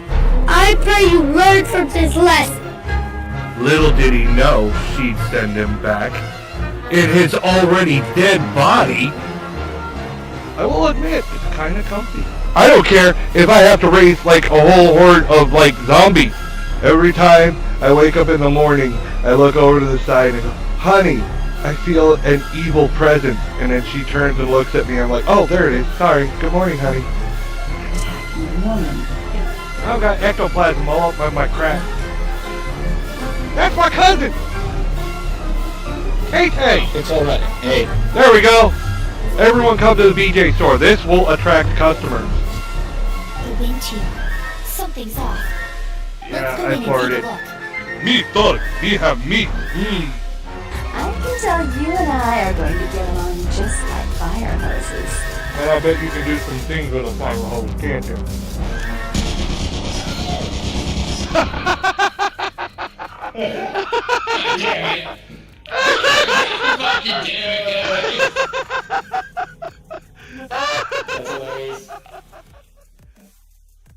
So there was my lore video. You're welcome. Particularly fireballs, leading some to believe there may be a connection to the lake. Carolyn Abbott, who lives in the area, has witnessed some of this strange activity, as has her family, and on one particular occasion, she was threatened by the military as she tried to pursue a UFO. Carolyn was working one afternoon when she spotted something crossing the mountains. Initially, she thought it was a meteor, but it didn't look quite right, as meteors usually emit a mist from the back. This object did not. Instead, it had a distinct smoke trail, and whatever it was completely engulfed in flames. It was moving faster than a plane. As she watched the fireball, it appeared to be getting closer to the ground, prompting Carolyn to get into her truck and pursue it. However, as she drove, the object started to disappear behind the mountains. Carolyn continued to drive in the direction of the UFO until she rounded a bend and was confronted by military officers pointing guns at her. Quickly, she backed away and turned around to escape from the aggressive squad. A few days later, she learned that others had also seen the military in the area, and they were spotted driving through town in a flatbed truck with something hidden under a tarp. The military is rarely seen in the area and had no apparent reason to be there, as their base is located 84 miles away in Spokane. Carolyn strongly believes they were chasing the object she witnessed and were eager to prevent her from seeing it. Carolyn is not the only local who has spotted the fireball crafts. Many others have reported similar UFO sightings in the skies above northern Idaho, particularly around Lake Pend-Oreille, which seems to attract unusual attention from these crafts. Carolyn believes that the native Kalispel people may hold the key to understanding what is being witnessed in the area. The term star people is commonly used in folklore and ufology to refer to extraterrestrial beings or entities associated with UFOs. In Idaho, especially around Lake Pend-Oreille, there have been numerous reports of unexplained fireballs and other aerial phenomena, and it has been suggested there is a possible connection between the star people, the lake, and the ancient petroglyphs found in the area. Whatever the truth about the strange phenomenon, it seems the government doesn't want us to know about it.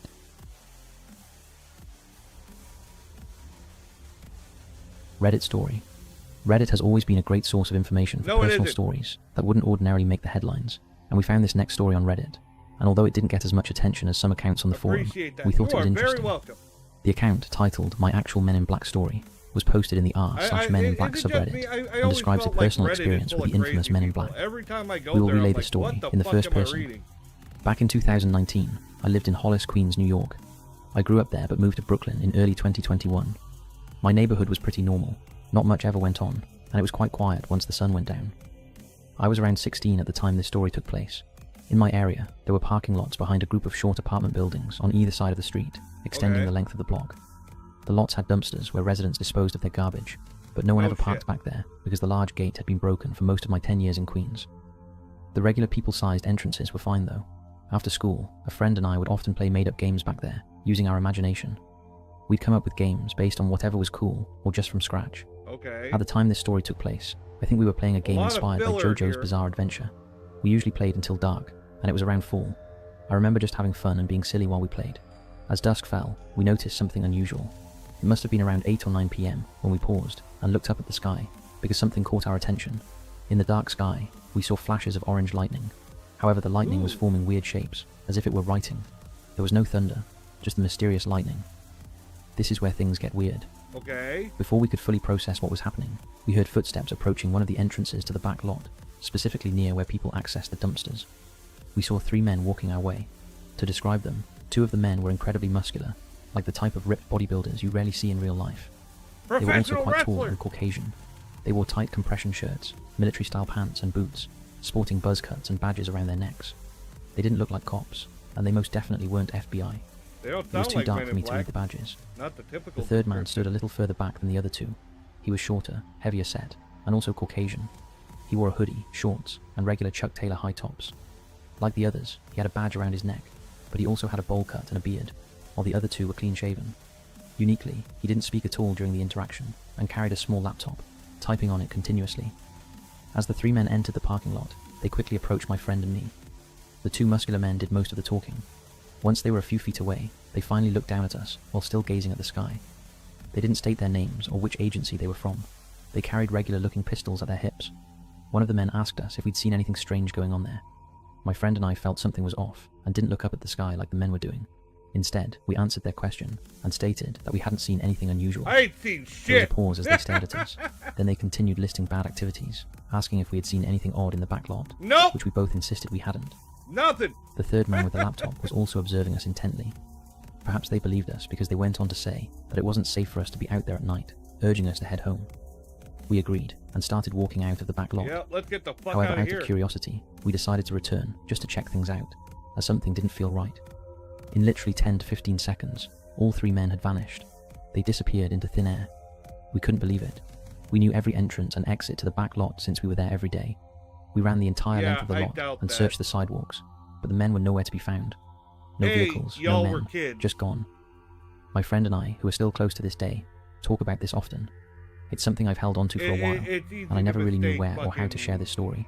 Those shapes in the sky still haunt me. It's a pretty weird one. We'd love to know if any of you have experienced anything similar that we've never shared before.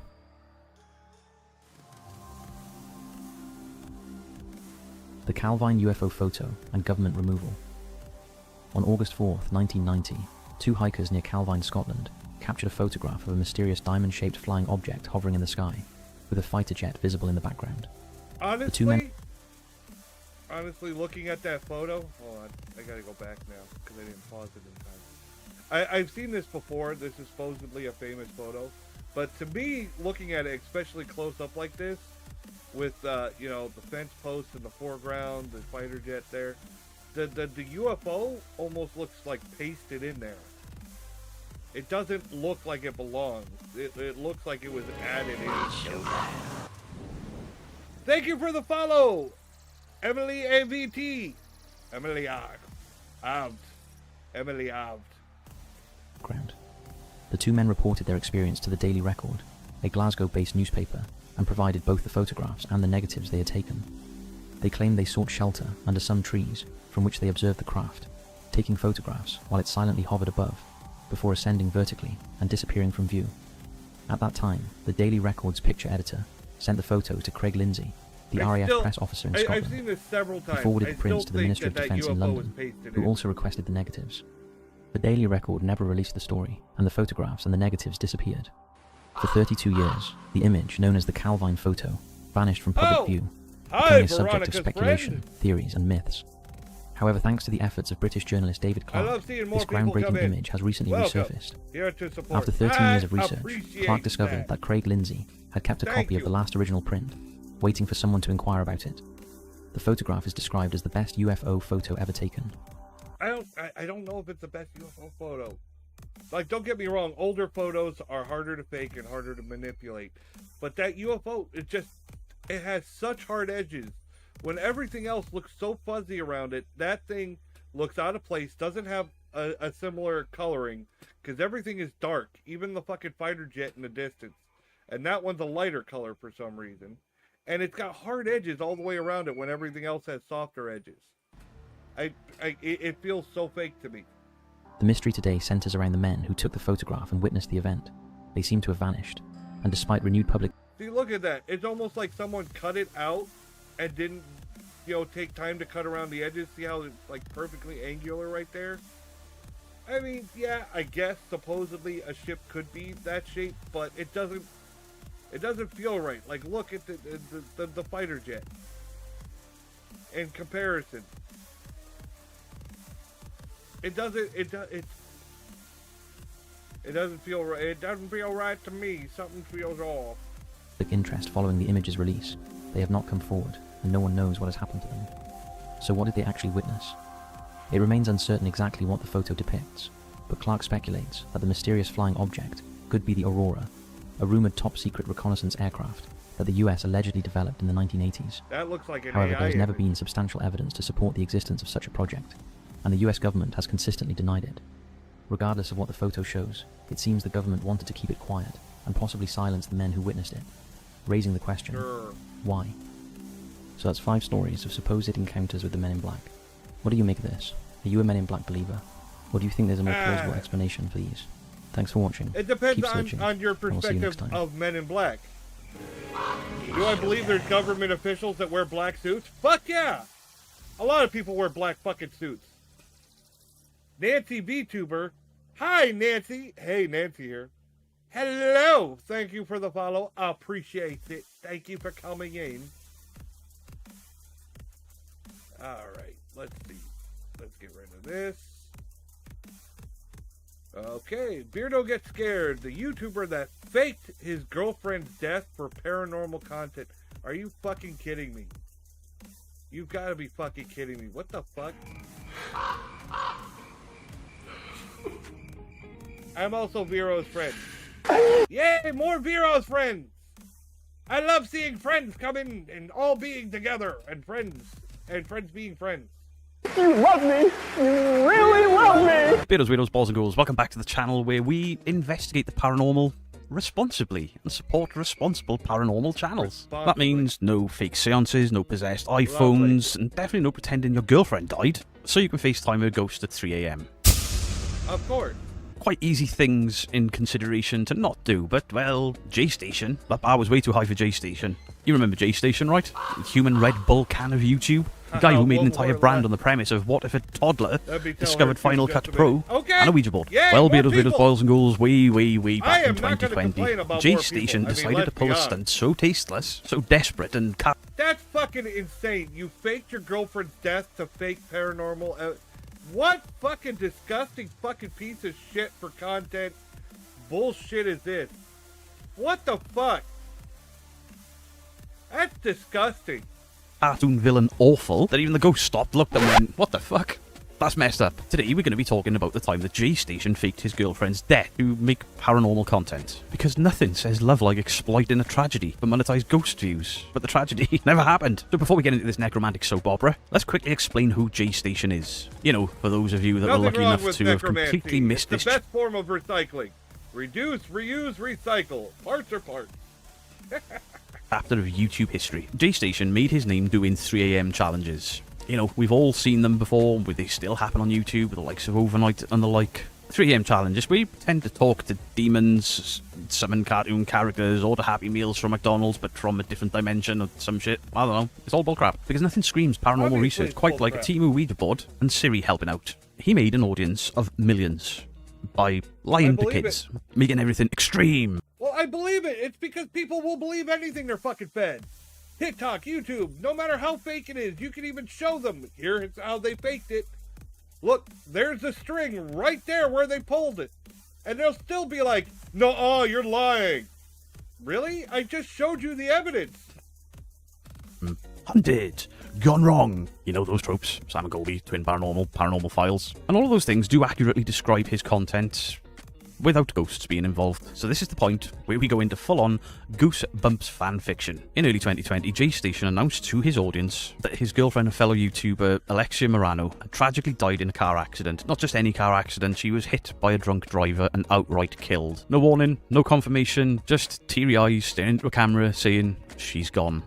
I wish I was joking. But this being J-Station, he didn't just make one video, he made a series of videos. He milked this fictional tragedy because he's got bills to pay. Yeah. Even going as far as, you know, RIP Alexia videos, tribute and montages, and sad stock piano music. Oh, saying my last goodbye, which involved him crying at the roadside of the memorial that he set up himself. People wonder what the paranormal's in the toilet. And the piece de la resistance, contacting my dead girlfriend at 3 AM on a Ouija board. Because nothing says respect for the dead and respect for your recently deceased loved one like yelling at the Hasbro toy, sat on the side of the road talking to your fake dead girlfriend. I wonder if she was pissed at him clickbaiting the shit out of her imaginary corpse. But then plot twist, it didn't take long for people to start asking questions like, of course, these guys are quite well known. Where's the news coverage? Where's the police reports? Why hasn't her family said anything? And why is Jay's grief process being sponsored by Raid Shadow Legends? Surprise! Everyone loves BJ. Alexia was still alive. J-Station made up the whole thing and then claimed that it was a social experiment. You know, that thing everyone does when they get caught with their pants down. Uh-oh, naughty naughty. He used it as a social experiment to grow his and his partner's channel.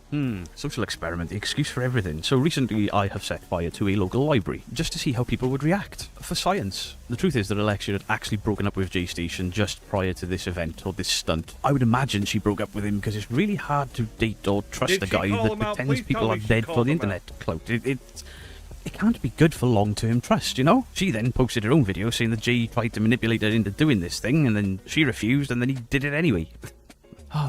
This is like a ghost hunting version of a Marvel villain. Now you would think that faking somebody's death for views would, when the person especially is with your still romantic alive partner, and doesn't like be you. enough to get you banned from YouTube, permabanned. But remember, this is the same platform that gave Logan Paul a little slap on the wrist for filming a corpse at the S Forest in Japan. So Jay Station did face demonetization eventually, and commentary channels absolutely destroyed and annihilated the guy. His reputation became radioactive, even amongst the cursed, deadly 3 AM idiots on the platform. And eventually YouTube did give him the boot. But not for the death stunt. No. It was after he got arrested for allegedly assaulting Alexia, violating the terms of service on YouTube repeatedly. So to recap, YouTube didn't ban him for exploiting grief or faking a death, or for manipulating children, or for weaponizing trauma. They banned him because of a few little strike tokens that he had been collected like Mario coins. So you may be wondering why I'm suddenly piping up about this human energy drink gone sour. Well, because Jay Station is another one of these cautionary tales. This video is going to go on my second channel, but it relates to the paranormal realm. But this is a cautionary tale for when the algorithm rewards outrage over ethics. You know, like when people pick up skulls out of graves. He also taught a generation of wannabe paranormal creators that if they get hard enough and loud enough, you'll get the views and you'll get the pays. You can just scream at not haunted dolls, but call them haunted. Call it real, slap on no clickbait in the title. And honestly, it worked for a while for him. There was this one lady that was making TikTok. She had a whole TikTok channel. She had one haunted doll after another. It was super fake. It was so bad. It was awful. But the whole point of it was that she sells these dolls on fucking eBay. For sometimes some like hundreds, some like up close to $1,000 each one. And each one was a different price, and they said there was different ghosts in each one.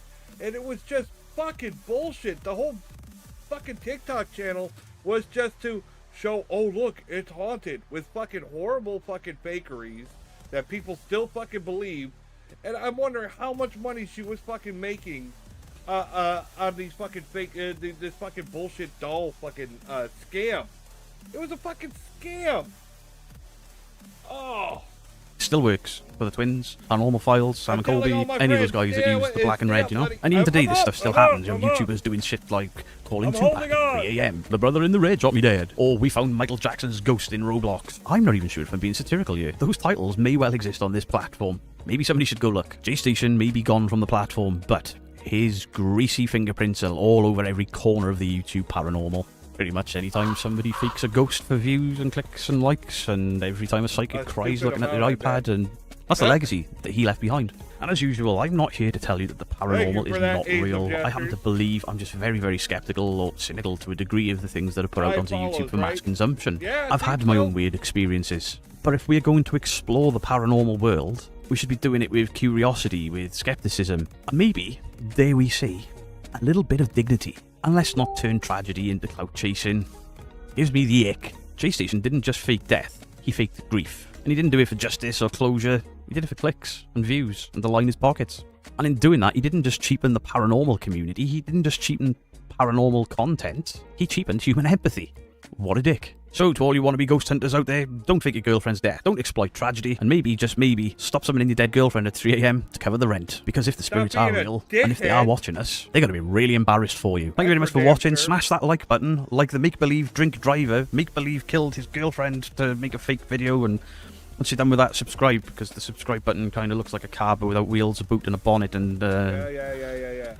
and maybe hit the notifications. I can't even try to make a joke with that. I'm trying the like and subscribe thing to help me to grow. I tried it with a bit of a joke and I feel just as icky. Stay safe, stay curious, don't fake other people's deaths. Much love to you all. Beano out. Bullshit. You have to fucking interact with the fucking video to get credit for How's it going, it is Mythos? Hold on, Mythos.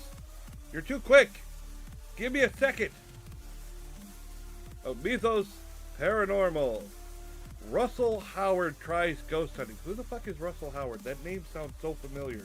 If we head over to Mythhouse over here on Facebook, we can see down here Lula has shared this video. Ghost hunting with my mum was terrifying. Haha, was it really? This is Russell Howard and his mum. And if you don't know him, he's a comedian from the UK. He's a funny guy, I like him. But when I seen this, I was like, oh, is he going to pretend it was terrifying, or is something actually going to happen? Let's check it out. Me and my mum are in the deep south. Our destination, one of the most haunted cities in the USA. All right. Savannah, Georgia. Our mission, to become fully fledged Ghostbusters. Bollocks. Total bollocks. All right, so we're starting off strong there. He thinks it's complete bollocks. Doesn't believe in it at all by the sounds of it. I like that. Well, You'd be knocking on my room saying, can I sleep on your settee? And I'll go, come on in, little prince. What, like when he was a kid or like last night? Whatever, I'm not afraid of ghosts. Tomorrow we're training to be Ghostbusters, but tonight we're staying here at a haunted hotel. Okay. Well, I have never seen that before. No idea about the haunted history or whatever. Well, I'm easily scared, so I'll probably be scared by this, even though I kind of know it's nonsense. But ghosts do tend to visit people who are a little bit simple. Give her a second. The thing with him not believing in ghosts probably doesn't matter, because when you still get in those situations, you can still get scared. Like, he's going to obviously be in the dark. We've seen the thumbnail, they're in night vision. Already? Hearing these stories, even though you might not believe them, will still creep you out a little bit, because then when you hear a bang or you hear a tap, that might give you a little jump. Stop it! I'm staying in room 204, which is apparently haunted by a ghost called Anna.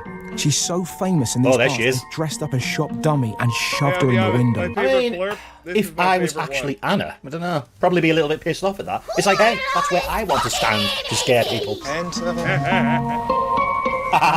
That actually looks really cool, doesn't it? Probably gives a couple of people a fright. Anna was an Irish maid who threw herself out of a window after a sailor broke her heart. Did she though? Did she? So there's an old horny Irish lady in my room, so I could be making some sweet ghost love tonight. You could do That doesn't sound that terrifying. Did you just say that to your friend? Yeah, absolutely. But does that count as cheating on my girlfriend if I bang a ghost? I don't know.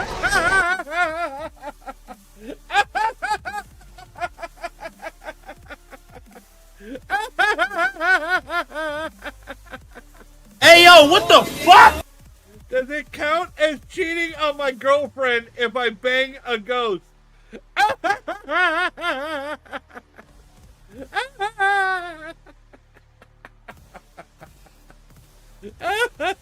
Should I take some rubbish? I'm not sure the English banter is going to translate over to this random guy over in America talking about banging a ghost. Oh God. No, it translated. Right, see if Anna's okay. Take me to my new ghost girlfriend. Oh, Jesus Christ, they're alive. What the fuck? You don't like dollies, do you? No, I don't. They give you the they fear, freak don't him they? out. We shouldn't touch her too much. That's a fair point. Now, despite not believing in ghosts, the more observant amongst you may be picking up on the fact that I'm beginning to cack myself. We try kind of not to annoy the ghosts. The less we annoy the ghost, the nicer she is when she is active. I'm slightly regretting being all kind of cocky and saying I was going to bang her now. I'm now willing to do anything so I don't get an ectoplasmic molesting. Did you ever watch that programme on telly about all these children in the 60s? I played Phasmophobia, and I got so many fucking back shots from the goddamn ghost that had ectoplasm up my butt crack. Bedroom, and they were like floating in the air because the ghost was spinning them around. Sounds like she's talking about the Enfield haunting, which was just complete BS in my opinion. That's true. Is it? Yeah. No. I don't want to stay here. I would like everyone to stay in this room with me. I'll pay you 10 grand to sleep here with me tonight. To sleep with you or sleep next to you? He is really into getting someone in that bed with him. He's like, is it cheating if I sleep with a ghost? How about this guy? Hey, $10,000 to sleep with me. Yeah. What you want. How about 5 with your mom in the other room? Whoa. Pump the fucking brakes. What? Sleep with your mom in the other room. What the fuck? Ghost back shots just hit different. Like, no, ghost, I'm not into pegging. Ah! Whoa. Hold on there, buddy. I think we've just figured out what he's into, haven't we? That dude just fucking propositioned your mom. He's like, dude, I fucked your mom. Nice, it's a kind offer. Seriously, I'm up for that. As I settle down for the night, I start getting properly frightened about Anna. horny Irish ghost. I'm not sure calling her a horny ghost like he's been doing throughout the video is very fair, is it? Because just think back in the day, obviously the story was she was heartbroken by some sailor or whatever. You hear this story a lot. I've heard it even multiple times on Richard Felix's tour of Britain, because he goes to different cities, different towns, and I thought... When I hear about a horny ghost, I think about that scene from the original Ghostbusters movie, where Ray was in bed and the ghost undoes his belt buckle and goes down on him. You know what I'm talking about? Everybody remembers that scene because it felt kind of out of place. But I was always wondering, like, is there really ghost BJs? Is that a thing? Oh, I've heard that story before, and it was similar to this, because obviously back in the day, ages became a major player in people's lives. By this age, you've got to have a husband. By this age, you've got to have kids. And if you don't fit in the norm like everyone else, you kind of, oh, damn, I'm a bit of a failure. I haven't been able to get a husband. Things like that. So who knows what was going on with her? She was in love with this guy. He wasn't interested, maybe wanted someone else. She's getting to the age where she's thinking, fuck, and then does that. So, I don't know, I wouldn't be like making jokes about her, to be honest, because just think, what if he is there? Obviously, he doesn't believe at all, or he might do because he's scared of that doll. And why is he scared of dolls? Does he think ghosts can control them and stuff, like you see in the movies? Isn't it always funny as well? You know, I've got this a few times myself. I don't believe in ghosts, mate, but just wander around and film whatever. I'm pretty skeptical about a lot of things. But dolls just freak me out. Both my sisters had fucking porcelain dolls. One of them had all these Asian porcelain dolls, and those had that, like, a whole nother creepy vibe to them. But my younger sister had fucking clown porcelain dolls. And she didn't even like them. You know, she got one as a gift, and she was trying to be nice. It's like, oh, yay, thank you, you know, like trying to be nice. And everyone took it as she loves these things. So the next thing you know, her room is full of them because people kept buying them for her. And then, so when I got something I didn't like, I told someone I don't like it. And my dad thought I was being rude. He's like, how could you say something like that? I'm like, I don't want to be like my sister, having a whole bunch of shit in my room that I don't even fucking like. You want, but there was this one time, and I'm like, happened a few times that everyone's always got a story, even though they don't believe. I really don't want to upset her. I was very rude and cheeky, and I'd like to go on record now to say that I apologised to Anna, and I don't want anything weird to happen. Okay, there you go, fair enough. Straight away, just after I've been saying that, he's even acknowledged that he was a bit cheeky, and he said sorry, so fair play. I just really don't want to stay in this fucking room. Fuck this. I'm not staying in here on my own. See, he doesn't believe, but look, it can still affect you bad, can't it? Hey, it's all in your head. I'm sure Mum's bricking it as well. He's psyching himself out. No, his mom's out cold. I guess that guy didn't come to sleep with his mom. Mum? Oh, what do you want? I reckon it's safer if you stay in the room with me. What do I need? Bring a knife and some garlic. And some lube. Say what? What? Did he Right just there. ask for lube? The fuck? Despite the fact I didn't hear or see anything, yes, I slept with my mum, and let me tell you, she's an animal between the sheets. Bruh. You snore What the fuck? Hey, yo, what the fuck? Did he? What?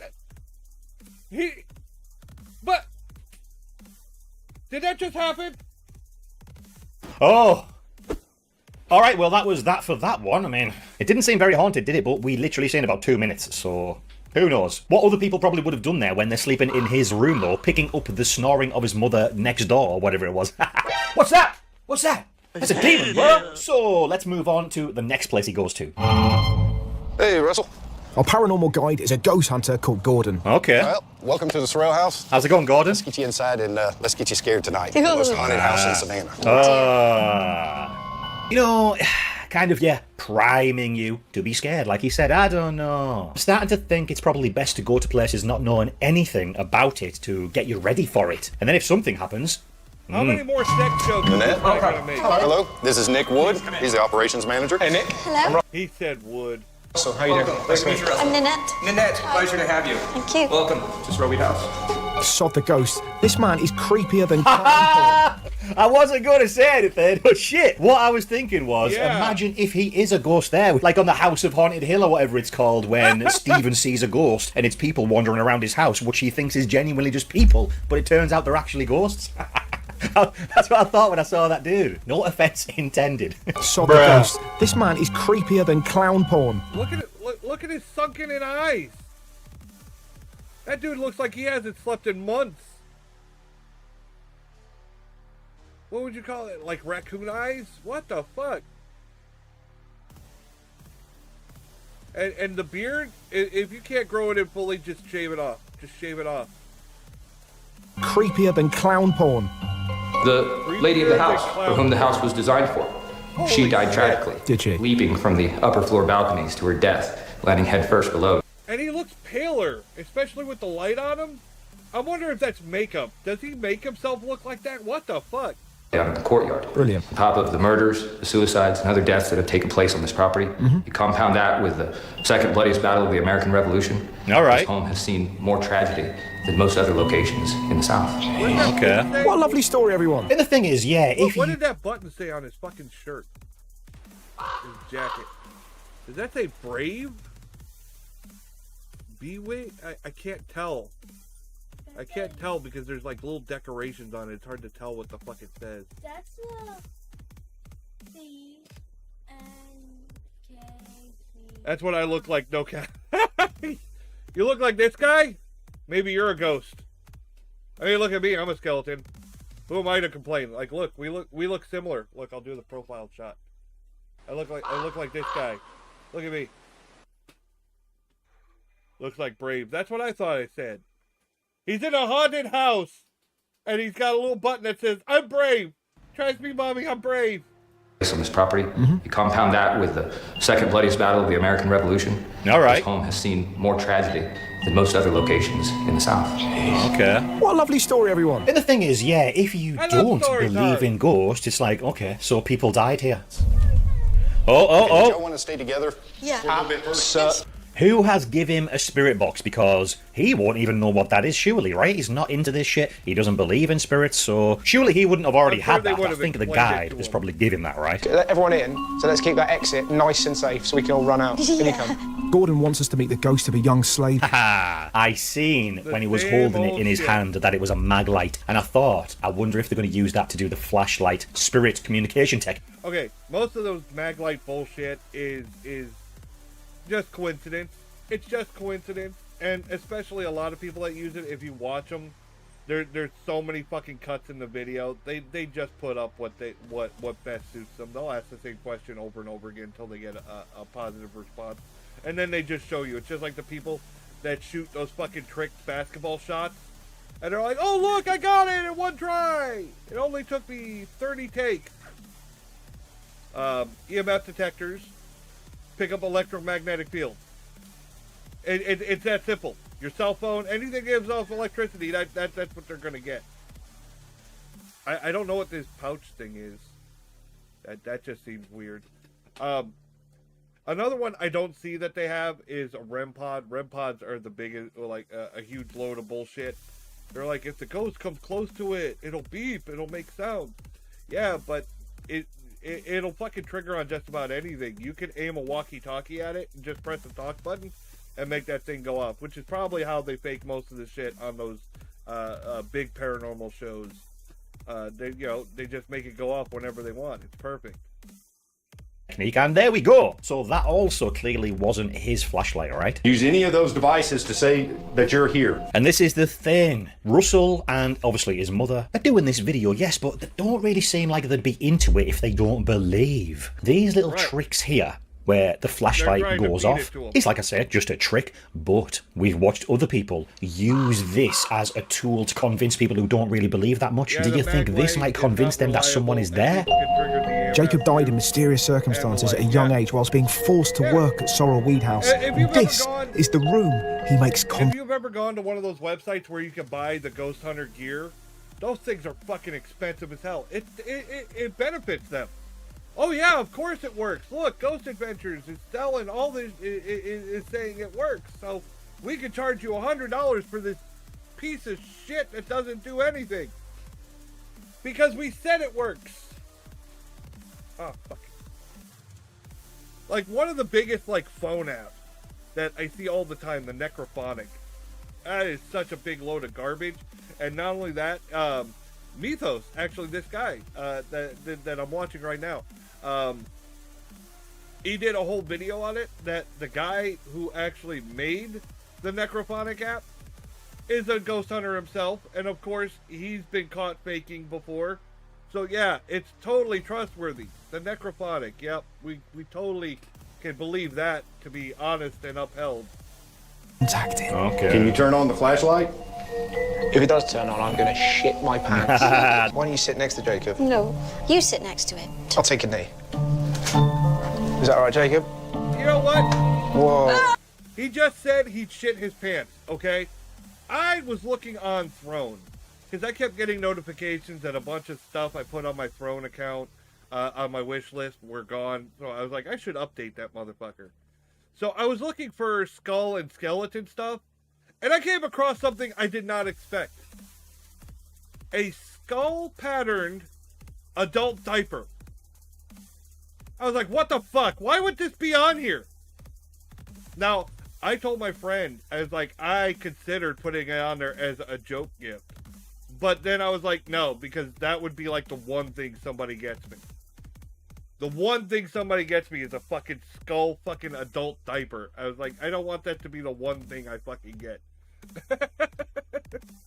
Okie dokie. Not for me. Yeah, see, there you go. I mean, the specific setting that you put the torch on, I've been over this a million times now. It turns it on and off with just the slightest touch because you've put it on a certain point. So him sitting on the chair, he set it off himself. When I put my knee on the lion bench, the ghost detector started flashing like a pervert, which means Jacob's here. He says in a sarcastic voice. Fair enough, fair enough. Which means Jacob's here.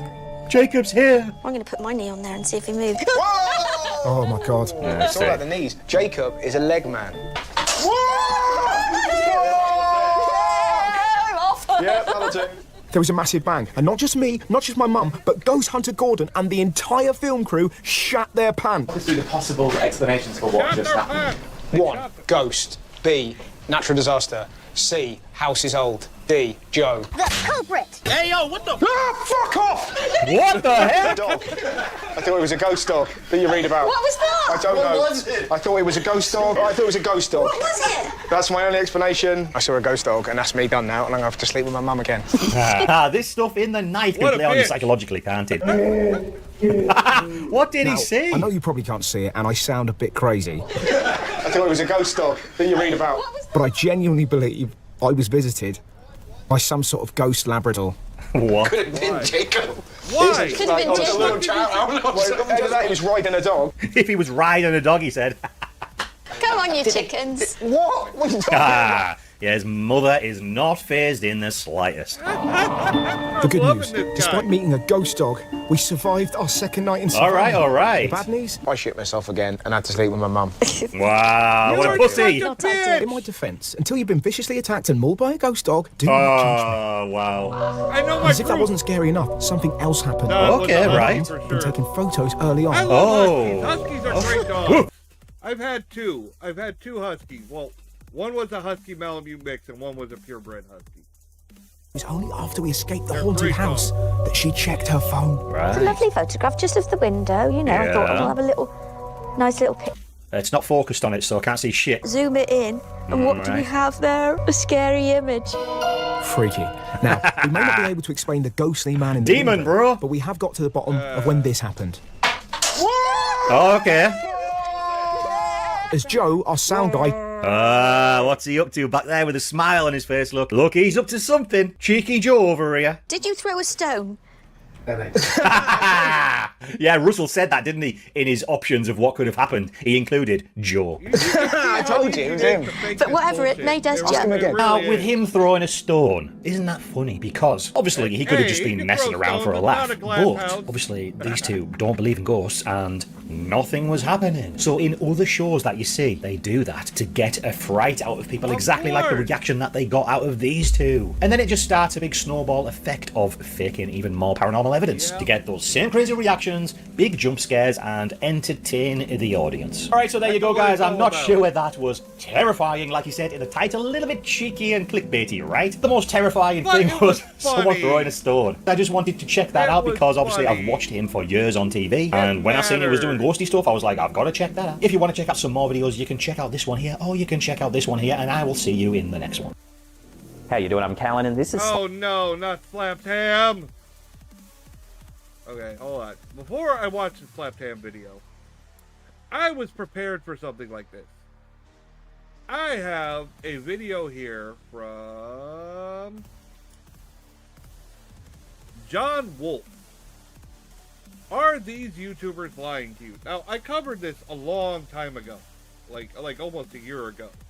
But I think it's very pertinent because Slapped Ham is one of the channels listed on this guy. So I think we should definitely watch this video, as he points out how a lot of these YouTube ghost hunter videos are bullshit. In my last ghost reaction video, I made a startling discovery. People lie on the internet. You really think someone would do that? Just go on the internet and tell lies? Well, yes! There are a ton of fake videos on the internet.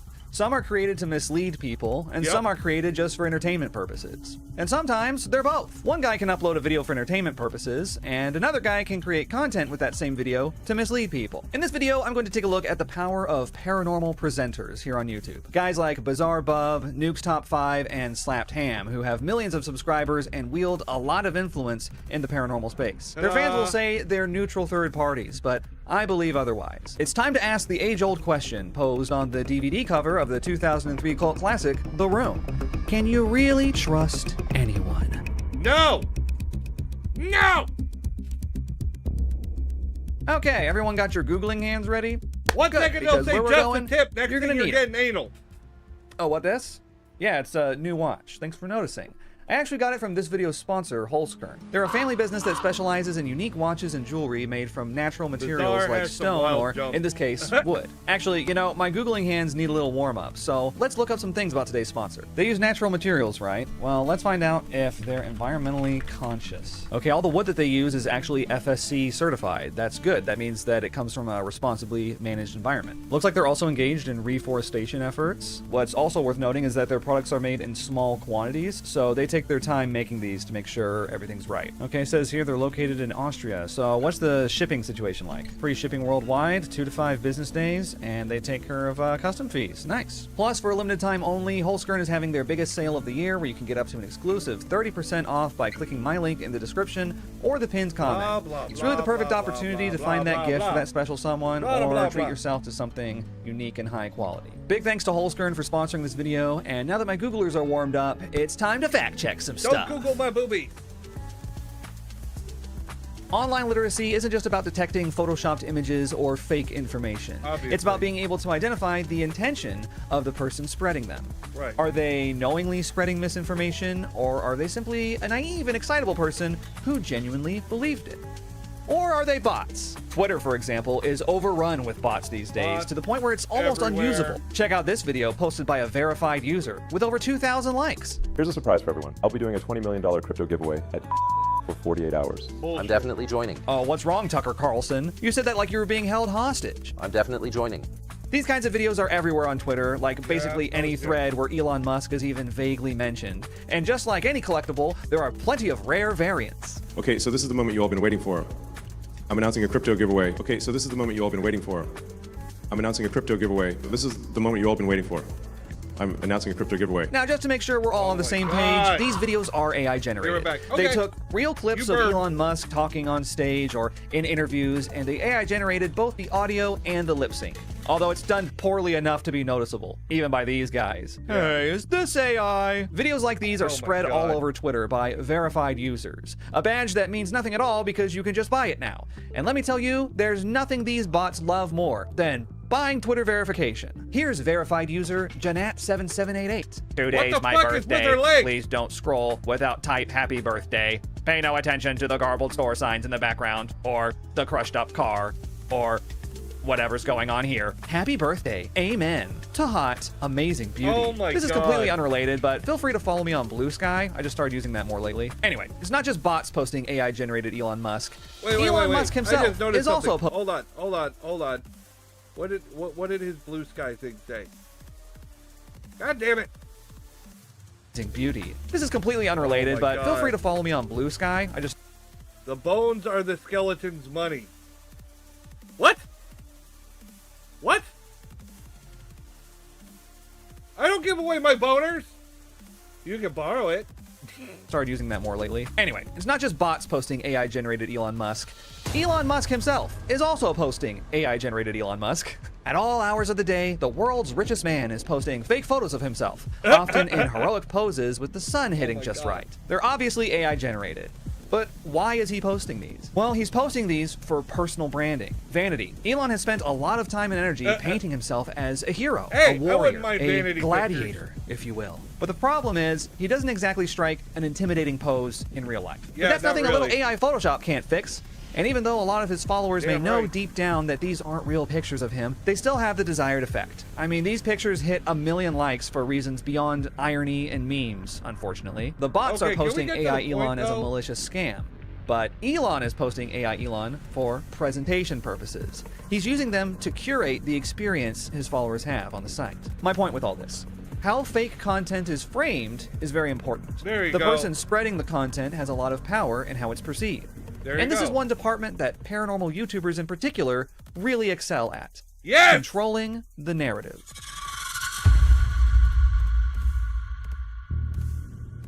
One of the things I've had the most fun with on this channel has been debunking paranormal YouTube stuff. I do Slowing that. down a clip frame by frame to show where it was edited. Look at that. See that? The video's cut. Coming up with a common sense explanation. Yeah, Dude, that was okay, the the bike bike on is top of a car. absolutely on top of a car. Or testing popular ghost hunting devices. Are you a ghost? You are, but I find that what I end up doing the most is having to correct basic facts, like the history of an allegedly haunted location being almost completely fabricated, for example. Well, duh. That was a wild ride. In my most recent ghost reaction video, I came across a clip from popular paranormal clip curator Bizarre Bub. Yeah, one of the ghost things, Beardo actually covered it. There was this place that a lot of ghost hunters were going to. It became very popular. And people were, you start seeing, titles like Demon and Witch and blah, blah, blah, all these things about this fucking place, right? So, Beardo goes and does a deep dive, and there's no history of it being haunted before this guy bought the place. So some developer, some guy bought the place, planted the stories of it being haunted. He doesn't really have to fix the place up because paranormal investigators go into fucking shitholes all the fucking time. So he can just leave it a shithole and make passive income from ghost hunters that want to come investigate the place. Even though it wasn't even haunted before, they just made it up. That really confused me. It's from Bub's latest upload, Scary Comp I've talked about V97, this posted just a few weeks ago. specifically. It's a strange video that looks to be just a really pixelated clip of a bird or a bug or some other animal. Right.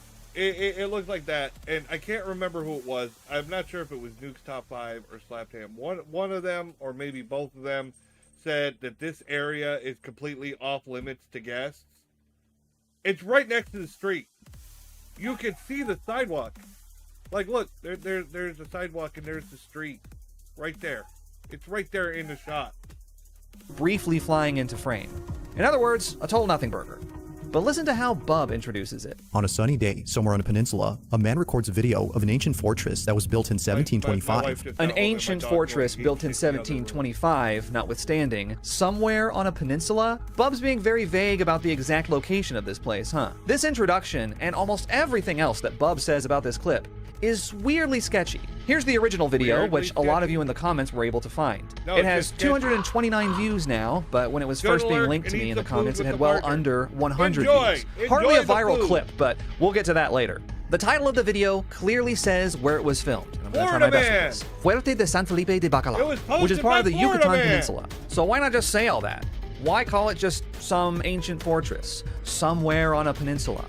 Well, Bub says even more sketchy things from here. While some speculate that it might be the spirit of a pirate who died while crossing the fort, others are simply baffled by the clip. Now, you may remember that the video had under 100 views when it was included in Bub's compilation. Pretty low view count for there to be that much discourse. People saying they're baffled by the clip, people theorizing it's the spirit of a pirate. Well, there's no comments like that on this video. I mean, there are now, but only because I made fun of it in my video weeks ago. So there's no source I can find for Bub's examples of the general public's reaction. Were the comments fabricated? Well, it's possible there's some Reddit thread out there I'm not aware of, but the fact remains there's nothing on the original video. In fact, the only comments on the video are from people who came there from my reaction video. The sketchiness doesn't stop there either. Bub adds that the man who filmed this gave him additional context for the so-called anomaly. He further adds that this, whatever it was, had been inside a closed-off section to the public. A closed-off section to the public, huh? Weird, because it looks like it's accessible from the street right there. But hey, now that we know the actual name of the fortress, we can check it out on Google Street View and find out for ourselves. So here's where the guy was filming from, and here's the view from the street of where he was filming. You're telling me this was closed off to the public? Literally anyone could just walk up there from the street. But Bub doesn't stop there. He claims the man who filmed added even more context to this extremely publicly accessible area of the fortress. There was no way that a person could have accessed this area, as no one had stepped foot there for years. No one had set foot there for years. How could you possibly make that claim? What, you monitor that patch of grass 24/7? Grass which, by the way, appears to be freshly mowed. Finally, Bub adds one last bit of dramatic flair to the clip by making this dubious claim. The fort has taken the lives of many pirates who invaded the peninsula during the 18th century. Now, I read a bit about this fortress and found nothing about pirates dying here, much less dying by the truckload like Bub is implying. Starforts.com, for example, a site that's very passionate about these kinds of fortresses, as you might guess, has a lengthy article that mentions the fortress was built partially to deter pirates from attacking, but no details of any actual violence. Now, you'd think if this thing was sinking pirate ships by the dozen, they would have mentioned it, but I found nothing about murdered pirates. Not on starforts.com, not on the Fortress Wikipedia page, not on any Fortress enthusiast blog. Nowhere. As far as I can tell, it's not true. So, let's review. Bub was vague about what fortress this was, and even about what peninsula it was on. Then he made an unsubstantiated claim about pirates dying there.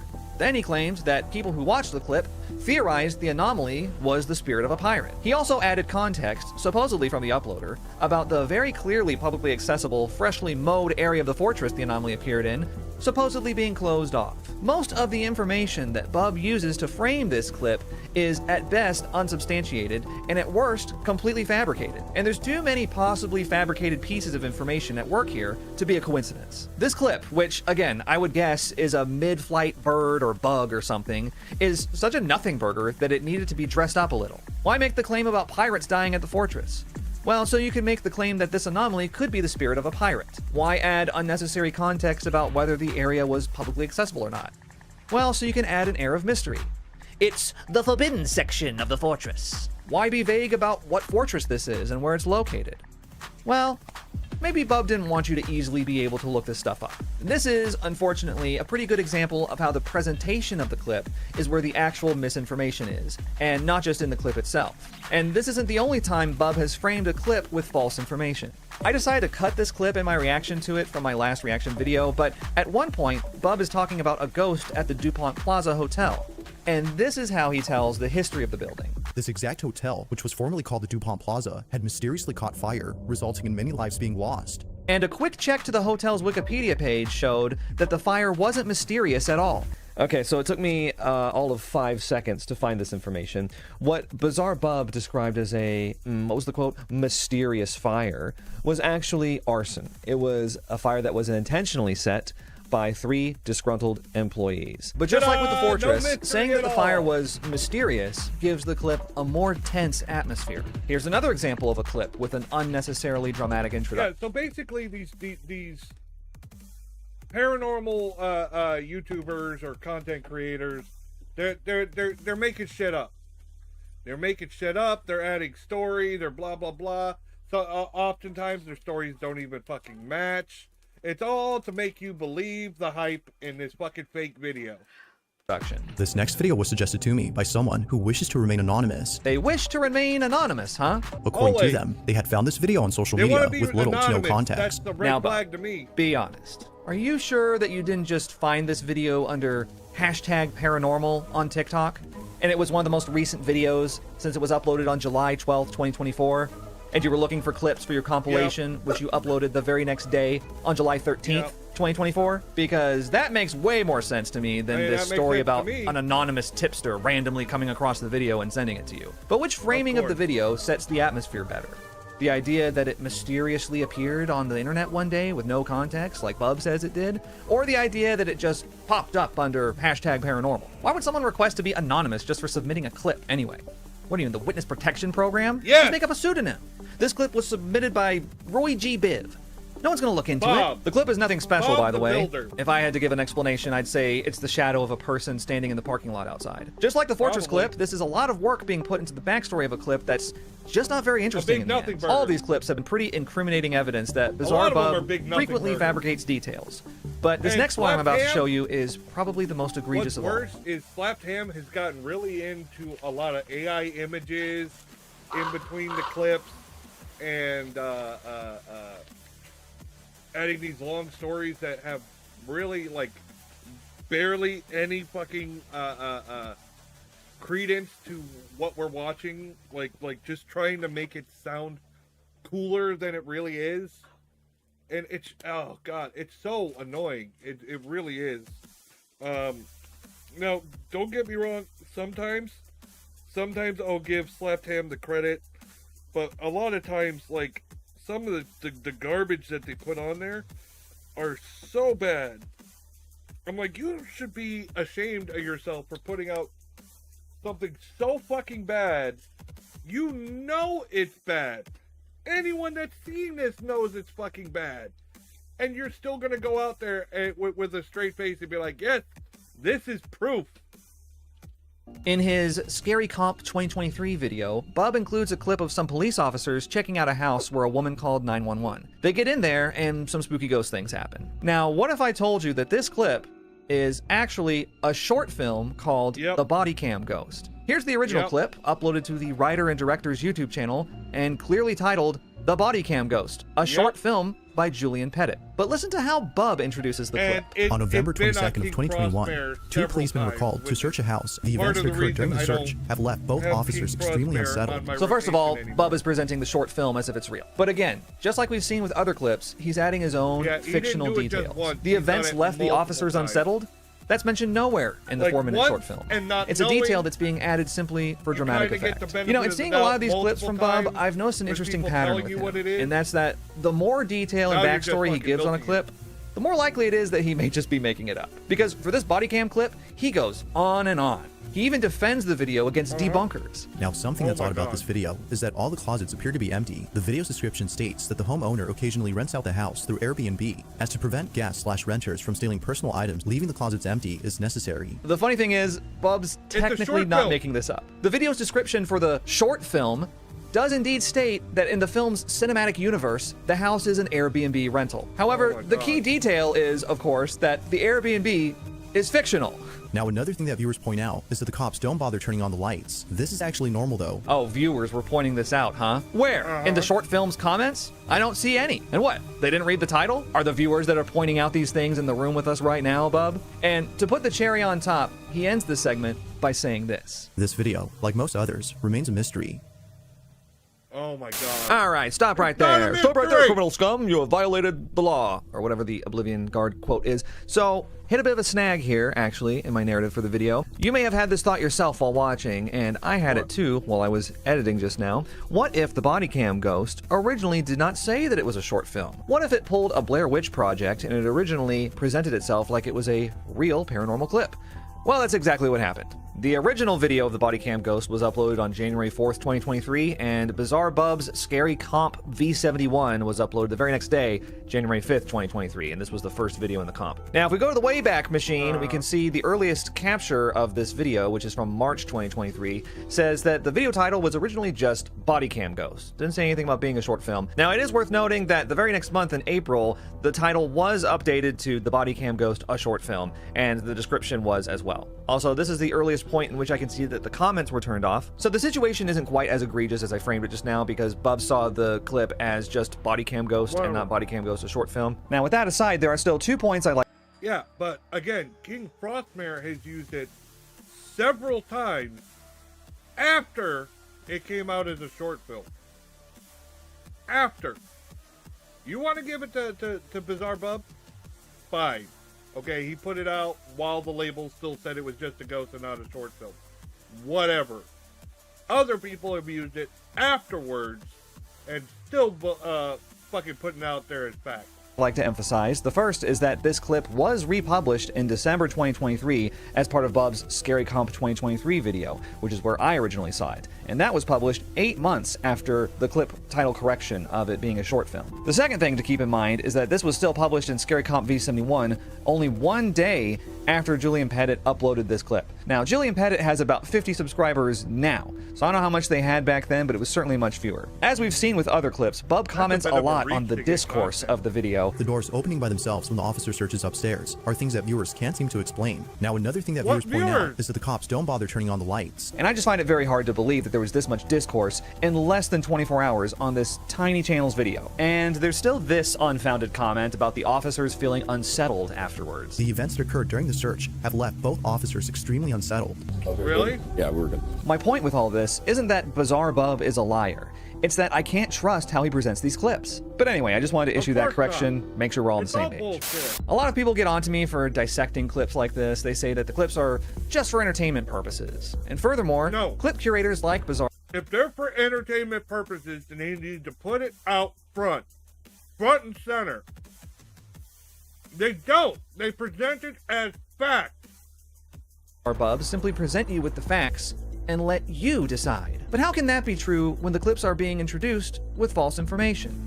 Some of the fibs and little white lies may not seem like a big deal, like the tall tale of the anonymous submitter, but it definitely starts affecting the integrity of the clip when you start adding fabricated details to the history of the location, like the idea that pirates died at the fortress, or that the notorious hotel fire was a mysterious accident. And the thing about Bizarre Bub and many other paranormal compilation channels is that their fans really trust them. This is the only Scary Videos channel I can put my trust in. I really appreciate that you give the history of these places. Ugh. I've seen too much John Wolfe that I'm skeptical about everything now. Look at this, a comment in the wild with immeasurable respect for me. How nice. For a lot of people that are watching, it goes beyond just entertainment value. They trust Bub not to sensationalize this stuff for them. They want the content to have integrity.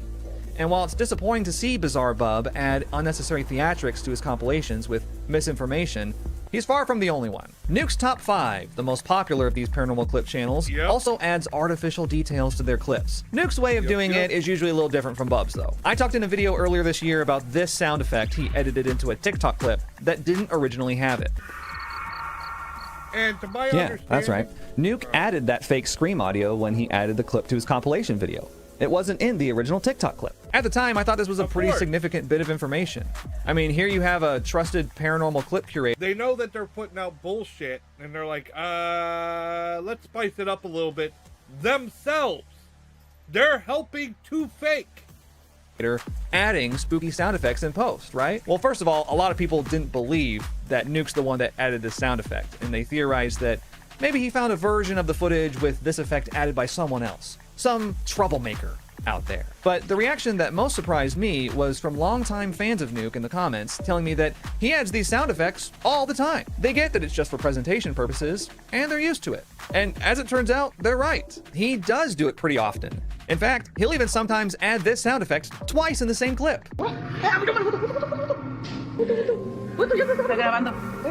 And it's not just this Scary Scream Sound Effects HD clip either. He adds other ones too. Here's an example from his latest compilation from a few weeks ago. Now, if you watch the original TikTok from Shireen Louise, it clearly doesn't have this sound effect. Instances like that last one seem pretty harmless overall because the effects sound really out of place. But there's still examples like this one where the sound effect seems intended to sound like it's actually in the original video, which is an action I'd file under malicious intent. I shouldn't have to check the original TikTok clips to see if everything matches up as it's presented in the compilation. I should be able to trust that the clip curators are presenting the clips accurately to the best of their ability. But to that point, setting aside these examples of malicious intent, how much due diligence is reasonable to expect out of these guys?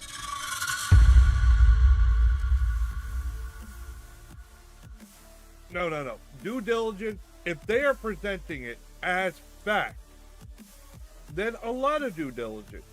If they're presenting it as entertainment, they need to state that it's entertainment. And people would probably give them a longer leash. But they don't do that.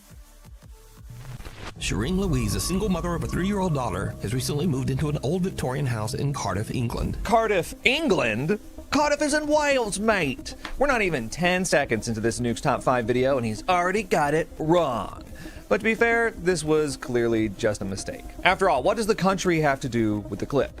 There's no history being talked about here, there's no advantage to the video's entertainment value from lying about what country it takes place in, so I'm pretty confident we can chalk this one up to an innocent mistake. Now, in an ideal world, Nuke's Top 5 would double check that he knows what country Cardiff is in before posting the video. But we don't live in an ideal world and people make mistakes sometimes. But shouldn't you try to make your videos mistake-free? Here's an allegedly paranormal clip originally posted by Caco Garcia 7 of a car mechanic supposedly talking to a ghost. The story behind it is that a car was dropped off at a mechanic shop for repairs. A couple days later, the mechanic is... Not only did that specific video go viral and be presented all over the place, but it started a trope of the people talking to nobody videos. They multiplied, they amplified after this went viral. Every time there's a viral ghost video with a specific kind of trope, like the running ghost, as soon as they go viral afterwards, you start seeing all these other videos come out with the same trope. Seen here talking to no one, though he claims he was talking to the owner of the car, a Mr. Carlos, as he puts it. As it turns out, Mr. Carlos lost his life in a car accident the night before. So the mechanic was talking to a ghost. Hey, wait just a minute. If the mechanic had Mr. Carlos's car for a few days, but then Mr. Carlos just died the night before this clip in a car accident, then that means the car in the mechanic shop can't be the car that Mr. Carlos allegedly died in. You see the problem? The timeline doesn't add up. If you stop and think about it, there's a big plot hole in this story. But that didn't stop paranormal clip curators from repeating the story over and over. Here's Nuke telling the story. One day, a severely damaged car is brought into a garage in Villarrica, Chile. It seems that the car had been involved in a serious traffic accident just the night before. Here's Bub telling the story. Although feeling creeped out by the car's presence, they don't think much of it and carry on with their daily assignments. But then one day, a very peculiar incident is caught on camera. Here's clip curator Depths of Despair telling the same story. One day he had taken a car from a client as usual, and everything went well. However, the next day this client would lose his life. And so on and so forth. Did you notice anything in the clips just now? Because one of those clips was not like the others. The reason I was confused about the timeline is because the timeline was fabricated. But who's responsible? Caco Garcia 7 uploaded the original TikTok in December 2022, and as far as I can tell, said nothing about the car already being there for a few days. Nuke's version, posted in March 2023, also doesn't say that the car had been there for a few days. Good on you, Nuke, you decided to omit that clearly fictional detail. Depths of Despair posted their version February 26, 2023, and they mentioned the car had been there since yesterday. Bizarre Bub posted his on February 18th, and they mentioned the car had been there for a few days. This channel, Nightmare Fuel, posted theirs on January 7th, 2023, and mentions that Mr. Carlos had died a few days earlier, but says nothing about the car. It's like a game of paranormal telephone with this stuff. One person says Mr. Carlos died a few days ago, another guy says, no, Mr. Carlos died last night. One guy says Mr. Carlos' car has been there for a few days. Another guy says the car had only been there for one day. This is how this kind of thing gets started. No due diligence, just repeating what someone else told you. Nightmare Fuel leaves us with this existential question after they roll the clip. Think about this. How do we know that some people we come across are dead and we just don't know it? Yeah, I'm sure this kind of paranoia detached from reality is a healthy thing to put in the back of some people's heads. Curator Depths of Despair adds some cute conjecture to the end of their clip. Some cars contain negative energy from their bad history, which can cause something to manifest. But Mr. Despair, how could the car in the shop have negative energy if no one died in it? Are you saying that any car at any time can receive random negative energy, no matter what it's actually been involved in? You want to know what else? That would explain The a clip few in things, question is edited. There's a moment where the clip is clearly cut. And what's more, it's being filmed on a phone by a phone. Yep. And I've yet to come across any clip like that that wasn't up to no good. But it almost doesn't matter that the clip appears to be edited because the story... Yeah, the reason they do that, a video of a video, is because it makes the quality worse and easier to cover shit up. Like the cut. repeated around it is patently false. Now, even if these curators didn't make these parts of the story up, they still repeated it. And isn't there a certain responsibility to properly vet this stuff? And if you neglect that responsibility, does it then qualify as malicious intent? Hey, you're crowding me! Shoo! Sheesh, that watermark gets bigger every time I see it. Clip curator Slapped Ham uploaded a video 8 months ago titled "Insane Footage Reveals the Unthinkable." Whoa, what is that thing? Right? 4 minutes into the video, it's revealed that this is a still image and not a video like you may have been expecting. And Mr. Ham basically just says, "It's pretty weird, huh? What do you think it is?" And then moves on to the next bit. What do I think it is? Well, let's see. Yes. Fascinating. Yeah, so this is clearly an AI-generated image. It has all the inconsistencies and hallmarks of one, and it took me about 30 whole seconds to figure it out. But that doesn't stop Mr. Ham from not only chucking it into the video, but also using it as his thumbnail. So what do you think this is? Love to hear your theories on this sighting in the comments. Technically, he's getting it wrong on accident. He's not making up some fake... See, I think he tried to start using AI images to pad out his content, and it didn't pan out. I think people called him out on that one specifically, and now he just uses the AI image to pad it out, but he doesn't present them as ghosts. He just uses them as like filler in between the ghost stories and shit. Story behind the photo or adding something to it to artificially make it scarier. He's simply showing us what a viewer sent him. But at the same time, even presenting something like this neutrally, to me counts as gross neglect. If a scientist, an astronomer, or a geologist, for example, showed an illustration of a flat Earth and neutrally presented it to you, some people think the Earth is flat, as you can see by this illustration. Anyway, what are your thoughts on that? Wouldn't you distrust that scientist? They should be presenting you that flat Earth illustration like it's a piece of garbage, if they even present it to you at all. To do anything else would be untrustworthy. So even though Mr. Ham and these other guys aren't technically creating any misinformation, they're sure distributing it. And even though there may not be malicious intent exactly, it's still not a great look. In my mind, you're not scot-free to throw up your hands and say, well, how was I supposed to know? Here's another example. In this video about AI-generated images, this YouTuber claims this image was painted in 1943 by Norman Rockwell. But actually, it's a 1993 painting by Charles Boyer. Wait, what? Hey, this is my video we're talking about here. Wait, we're not debunking me now, are we? Yes! Not how this was supposed to go. Speaking of being wrong on accident, it happens to the best of us. Like me. But in all seriousness, we're going to take a quick look at the times I've been wrong. And it's only been like that one time, so this is going to be really quick. Yeah, so a few months ago, I made this video about AI-generated images that I thought was pretty informative as a primer for what to look out for. Everything was going fine until I got to the end of the video and I misattributed this painting. I said it was a 1943 Norman Rockwell painting. But you guys in the comments were quick to point out that, hey, it has Roger Rabbit in it. He wasn't created by Disney until 1988. So this painting couldn't have been from 1943. And by the way, I just want to say, even though I'm a little ashamed to have a misattribution in that video, I'm really happy that so many people called it out. One of the things I worry about with these videos sometimes is that too many people will just take my word on something. And that kind of defeats the goal of helping to improve media literacy. So I'm relieved to see that so many people stopped for a moment and were like, hey, wait a second, that doesn't make sense. So thanks for that, really. This is the 1943 Norman Rockwell painting I was talking about. And this Disney-fied version is actually a 1993 homage to that painting done by Charles Boyer. Thankfully, even though I misattributed the date and name of the painter, the point I was illustrating in this section of that video still stands intact. Also, I immediately issued a correction in the comments when I found out I was wrong. Was there any malicious intent there? Oh, of course not. What would I gain by lying about that information? Is it neglectful? You can make the argument that it is. I should have vetted the information better. The painting was actually misattributed on Google Images when I found it, but I'm not going to pass the buck on that one. I didn't bother to double check like I usually do, so that was my bad. It's unfortunately not the only time I've been wrong either. In my first video about Bobby Mackey's Music World, I tracked down the model of this audio recorder used by Ghost Adventures host Zach Bagans. In the video, I identified it as the Sony ICD B25, but as several commenters pointed out, it was actually the B26 model, not the B25, which got me scratching my head a little because in the video... Whatever.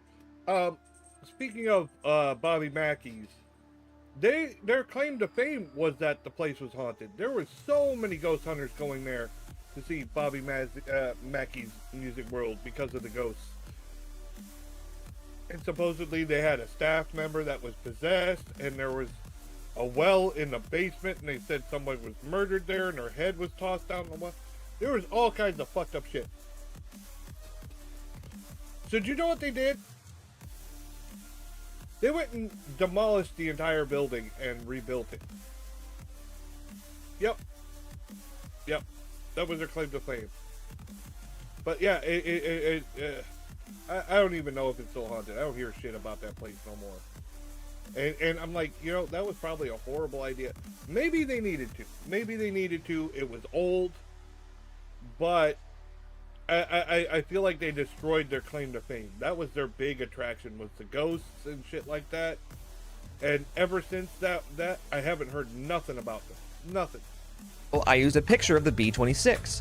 And in my project folder, I even named it the B26. So what happened? So funnily enough, I searched for the B26 on eBay, found a listing for it, and ordered it. And when it came in the mail, it was actually the B25. So from that point on, when I was writing my script, I just used the model number on the physical device and the model number, and not the model number I had Googled earlier. Thankfully, both the B26 and B25 are very similar recorders, so I don't think it affected the points I was making in the video, which was about the recording quality of so-called EVPs, but still, it really sticks in my craw that I didn't get the model number right. So thanks to the people who called that out. Great attention to detail. In my video, Did This YouTuber Prove Ghosts Exist? I critiqued the way that these YouTubers were conducting their so-called scientific experiment. And during one of the critiques, I said this: "You're testing the falsifiability of your hypothesis. Because if it's easily falsifiable, then it's not a strong hypothesis, is it?" Now, not that this is any excuse, but I am not a scientist. With that said, I was still trying to make sure I was arguing from a scientific perspective. Unfortunately, while I was bang on with most of it, I got this point wrong. Scientists everywhere took to the comments to let me know that falsifiability, which I had framed as a bad thing, was actually a positive thing. You want your hypothesis to be falsifiable so that you can test it. You have to be able to gather contradictory data in order for it to be a good hypothesis. You could argue this is a semantical correction, but honestly, semantics can be important. You should make sure the terms you're using are being used correctly, or else you can end up with egg on your face like me. I could go on and on about all the times I've been wrong, but I think you get the point. I've been wrong before too. Let's move on. Why don't you tell me? Forget it, dude. Is it some secret? No, forget it. Talk to you later. Well, whatever. All kinds of people spread misinformation. Some people spread it on purpose, some spread it on accident, and like I said at the start, some are bots. Speaking of which, have you noticed that Bizarre Bub's voiceover is a little strange? It's not unusual for these clip curator channels to have a voiceover style that stands out. There's one we haven't talked about yet named Chills that has a particularly off-putting one. Megaskelly11 claims that this is a poltergeist, and after reviewing this video, I have to agree. But Bizarre Bub's sounds stranger the more I hear it. Felicity D promptly takes out her phone after noticing something down the road. It had caught her attention, considering that no other cars were on the road. His cadence is all over the place, and he often reads sentences that don't make sense. Lacking other people in this room, the video gets a whole lot strange when this is captured. The video gets a whole lot strange. It's one thing to write that out, but to also say it out loud? The entire sentence is weird, honestly. Lacking other people in this room? And this is a consistent pattern with Bub. It honestly makes me wonder if Bub is even a real person. Is it possible that he's an AI-generated voice?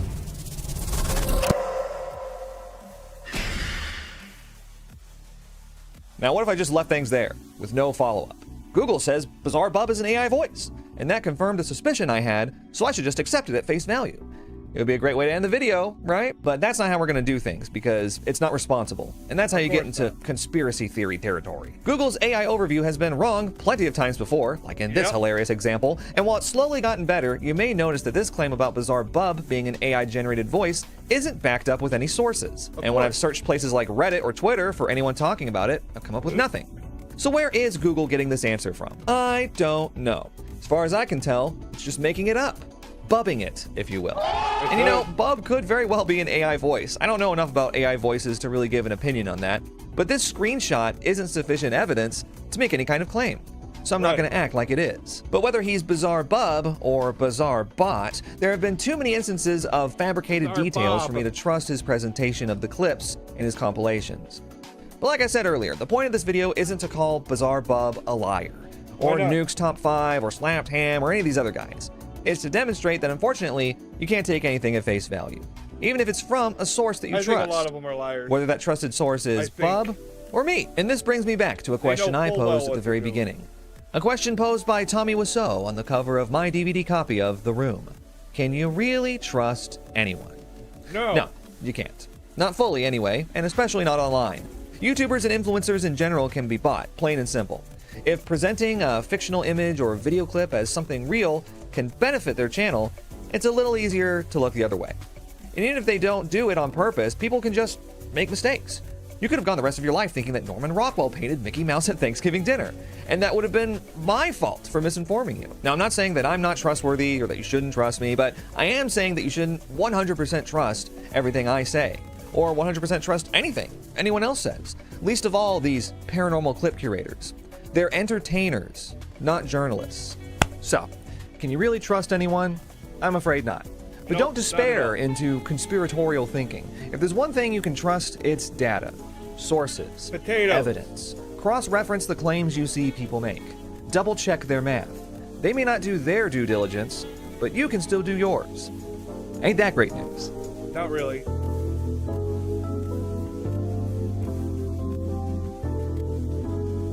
So, what do you think? I like that video. Yeah, and I thought it was pertinent because I'm just about to watch Slapped Ham. And you can see why I have a disdain for some of the videos and shit. And let's see how many AI images he throws in here just for padding. Slapped Ham, you're about to see some of the scariest video clips that are trending right. Scariest clips, yeah, okay. Slapped Ham. Real superpowers caught on camera that simply shouldn't exist. I'm wondering if we're actually going to see superpowers. Because a lot of his titles seem AI generated as well, because I'm like, what the fuck? Right now. So hit that subscribe button and get ready for more creepy content. Just like this.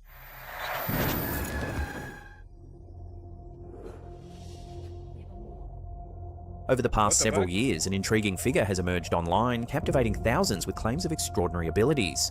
Instagram influencer Senpai K, who leads a rapidly growing online community known as the Kai-Chi Society, asserts he can teach anyone to unlock telekinetic powers, extend their lifespan, and even achieve immortality. Senpai K's popularity soared after posting a now viral video on Instagram showcasing his purported 5-year journey into spiritual awakening and telekinesis, spanning from 2020 to 2025. The video compilation features him apparently moving objects using nothing but focused mental energy, demonstrations that have sparked fierce debates online.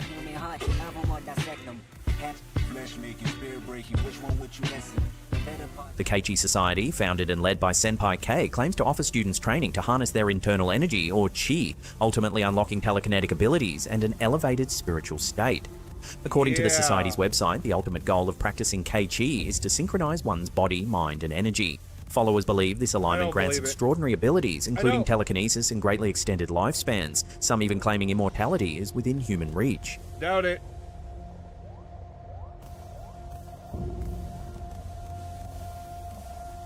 Advanced students who reach mastery are awarded the title of Immortal Energy Master, symbolizing their supposed control over energy and telekinesis. The community's appeal lies in its extraordinary promises and ambitious vision. Members believe that through disciplined energy mastery, they are contributing to the evolution of a superior form of humanity.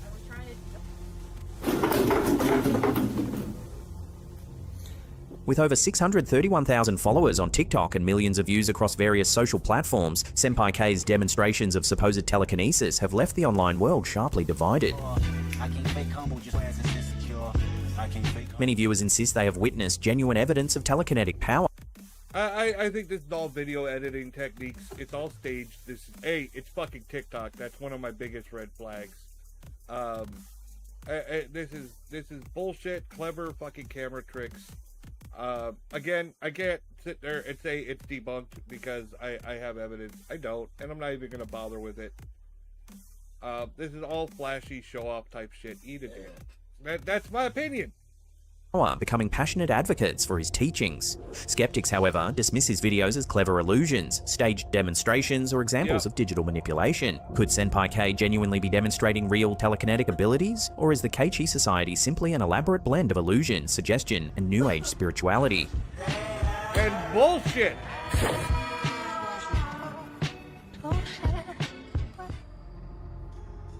Scissors.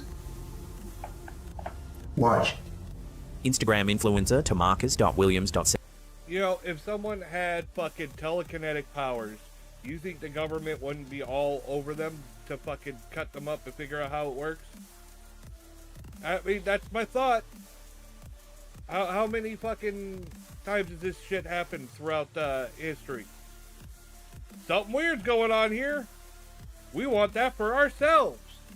73 has recently captured widespread attention, astonishing his growing audience with what he claims are genuine demonstrations of telekinesis. You know, people do that with magician string, right? And that's probably what that is. Are you fucking kidding In his me? initial clip, Williams demonstrates what appears to be the power to move a metal spoon purely through mental concentration. Uh-huh.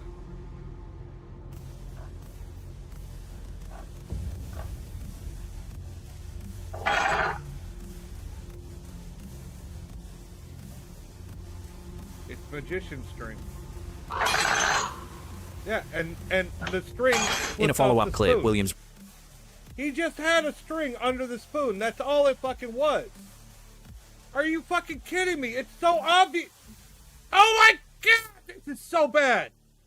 repeats the astonishing feat, again manipulating a spoon, seemingly without physical contact. Bruh.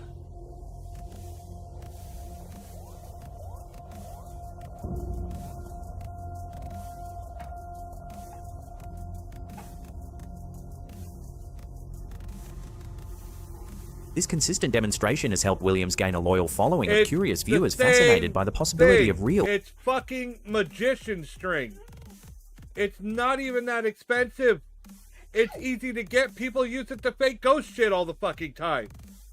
Because you can't see it. telekinetic abilities. Aware of potential skepticism, particularly accusations involving no shit. magnets, Williams went a step I further, didn't say sharing a shit video about where he magnets. manipulates, of all things, Cheetos.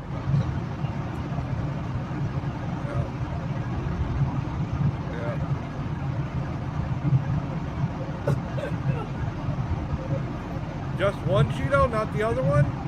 The other one must have... Oh. 2 sets of string. By using non-metallic items, he Look aimed at to the way prove that that- his demonstrations weren't reliant on magnets or hidden devices. Yeah, it was. It's fucking... Some viewers firmly believe they've witnessed authentic psychic...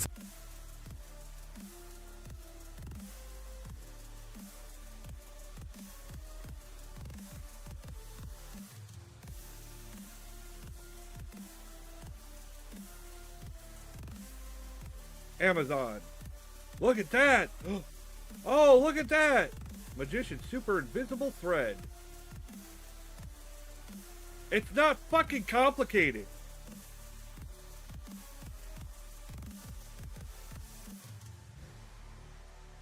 That's just fishing string. Yeah, that's it right there.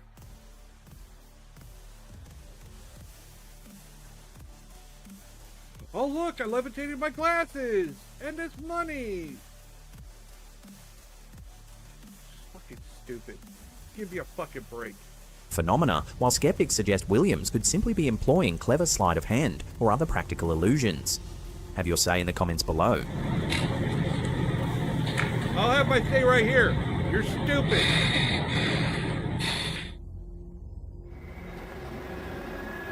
"14 years ago, YouTube user Steve Bennett100 posted some fascinating footage that left viewers intrigued. The video shows a Qigong master performing an unusual demonstration.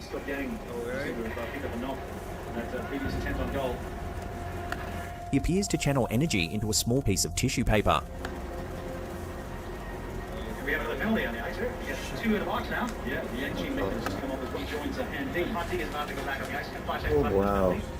Qigong is an ancient Chinese practice combining physical movements, meditation, controlled breathing, and mindfulness techniques to cultivate and balance qi, the life energy believed to flow through all living things. Practitioners claim mastering qi energy can enhance health, improve focus, reduce stress, and in some cases even manifest as remarkable abilities. Viewers of Steve's footage remain divided. Believers suggest this footage is genuine proof of qi energy's incredible potential, while skeptics wonder whether clever trickery might be at play. Could this footage truly demonstrate real energetic mastery through Qigong, or might there be a simpler...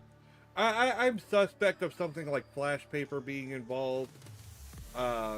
You could use real tissue and have the flash paper just being cause of an ignition source.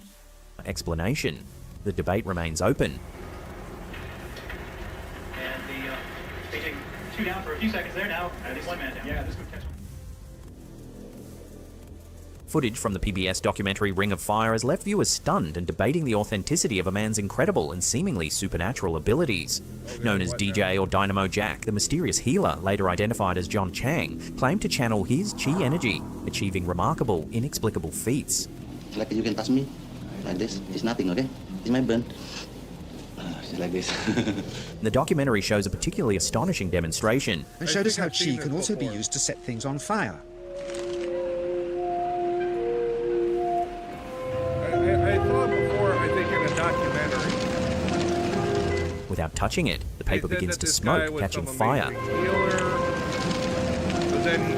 However, a second demonstration takes a troubling turn. While at dinner in a local restaurant with the documentary crew, Chang attempts to push a chopstick up through a table using qi energy.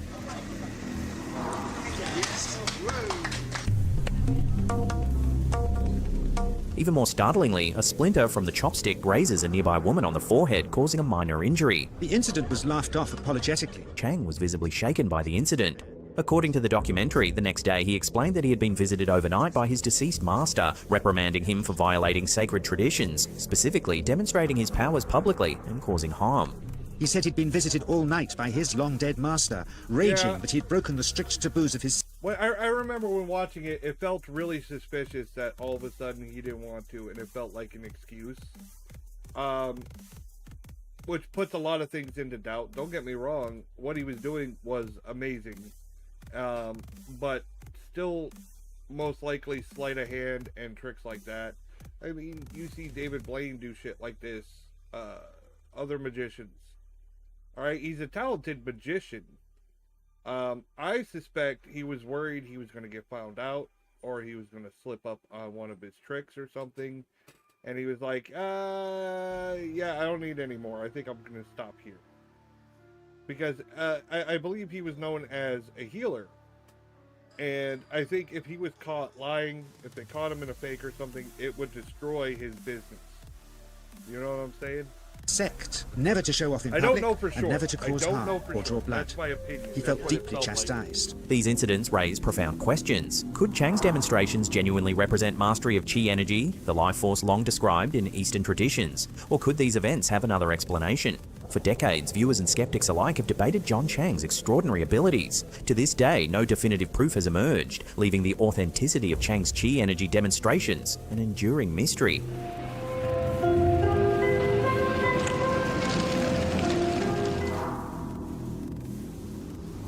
Instagram user Jesus Barnes, known by his followers as Jesus the Living Son, has been capturing attention online with bold demonstrations of what he claims to be genuine control over wind and air. That just looked like he had Taco Bell.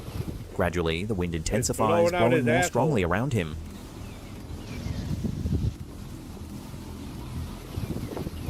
The wind becomes so powerful it topples his camera. Yo, you see this tripod? This is a ring light. That's power, bro. A second clip adds further intrigue. Here, Barnes shares older footage showing... In my opinion, that wind thing, it was a windy day, there was probably gusts, and he just waited for the gusts and interacted as if he had done it. It's just like when you know the elevator door is going to open and you sit there and act like, open sesame, and you magically opened it yourself. Come on. That's... his early attempts at developing these abilities.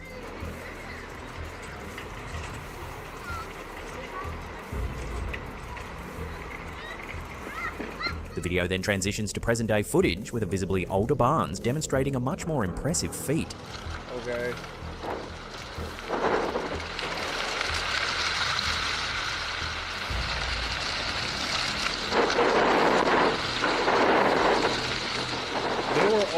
blowing around. He appears to summon a whirlwind of leaf litter into the air, creating a small tornado-like vortex. It's just timing.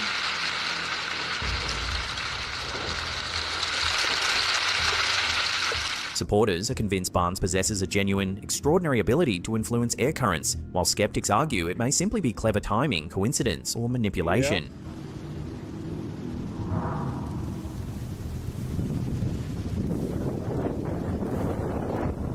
Yeah, look at the delay on that.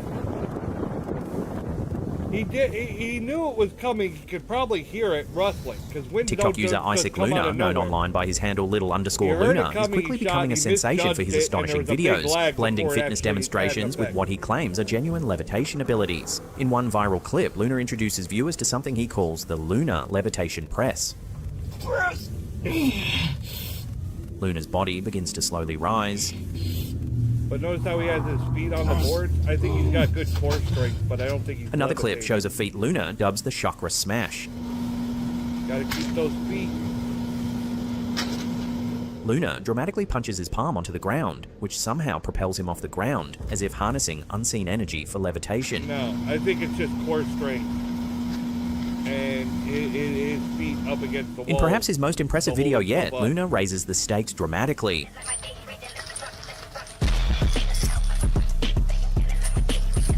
He performs the chakra press, but this time with a heavy chain and weight attached to his Again, why body. does his feet have to be on the wall?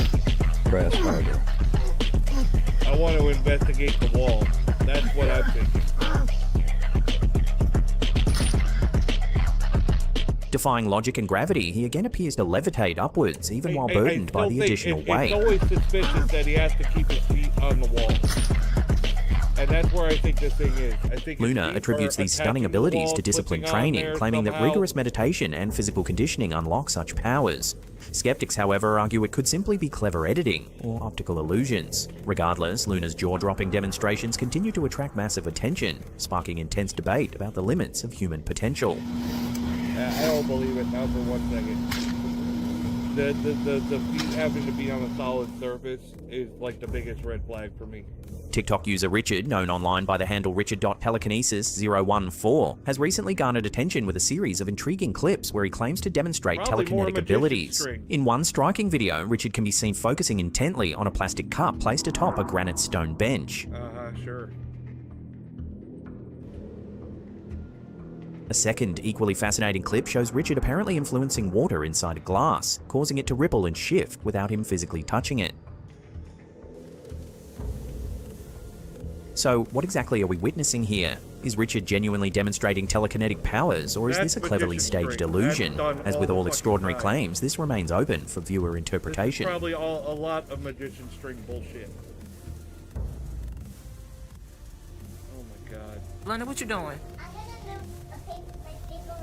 What you mean you gonna move the paper with your mind?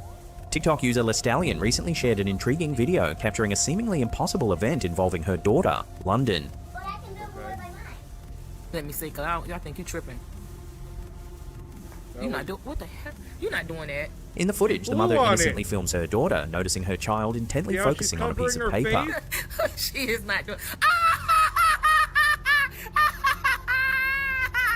Oh my baby! Oh, that's scary. The video quickly went viral, sparking debates online. Many viewers believe the child genuinely tapped into telekinetic abilities, while skeptics argue it could simply be a well-staged illusion or an accidental breeze. Could this young child have actually demonstrated real psychic abilities, or is there another explanation yet undiscovered? The fascinating footage continues to captivate viewers, leaving the question open-ended. Now, if the mom's just playing along, that's one thing, that's fine. But these people, come on. Hey, it's me, your pal, Mothman. I'm out of work. Get this video to 10K likes, and I'll be able to help humanity again. Really?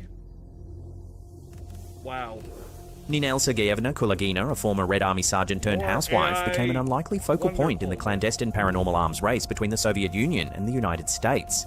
Her alleged ability to move objects with her mind, captured in grainy black and white films, fueled decades of scientific inquiry, espionage, and a secret war for psychic supremacy. Born in Leningrad in 1926, Ninel Kulagina's early life was marked by patriotic duty.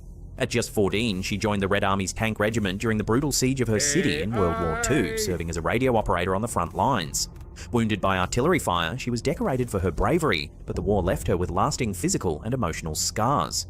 It wasn't until the early 1960s, while recovering from what was described as a nervous breakdown, that Kulagina's alleged psychic abilities emerged. After hearing a radio program about a woman who could perceive colors with her fingertips, Kulagina found she could do the same, even replicating drawings made in another room while blindfolded.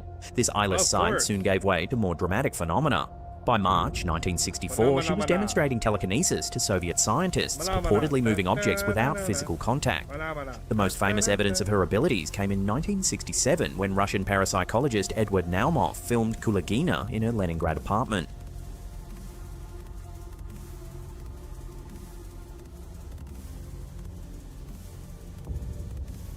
The silent footage, which quickly circulated among international scientific and intelligence communities, showed her appearing to mentally slide a compass, a salt shaker, and matchsticks across a table.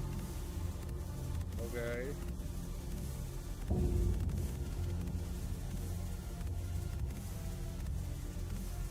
Well, I'll give that interesting. These films became the cornerstone of her legacy, stoking Western fears of a psi gap with the Soviets. But often, look, the United States was well known for wanting to fake things to look bigger and better, especially against the Soviet Union. During the Cold War, a lot of those issues, we're not above lying to make ourselves look better. So now we're saying we have a psychic. If they're trying to intimidate, see, the biggest thing, and I've said this about ghost videos, is usually the simplest answer is the most common.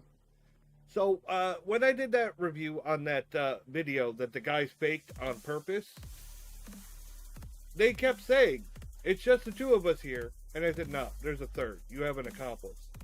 So when they did the reveal and said how they did it, yep, there was a third guy there, and he was the accomplice. And that's how you do a lot of those fakes. Is there's the third person doing everything, and the other two that you see are the, trust me bro, it's just the two of us. Ignore the man behind the curtain. And that's easily what this could be. A lot of this could be explained by everyone being in on it, and, you know, just having someone else there helping to fake it.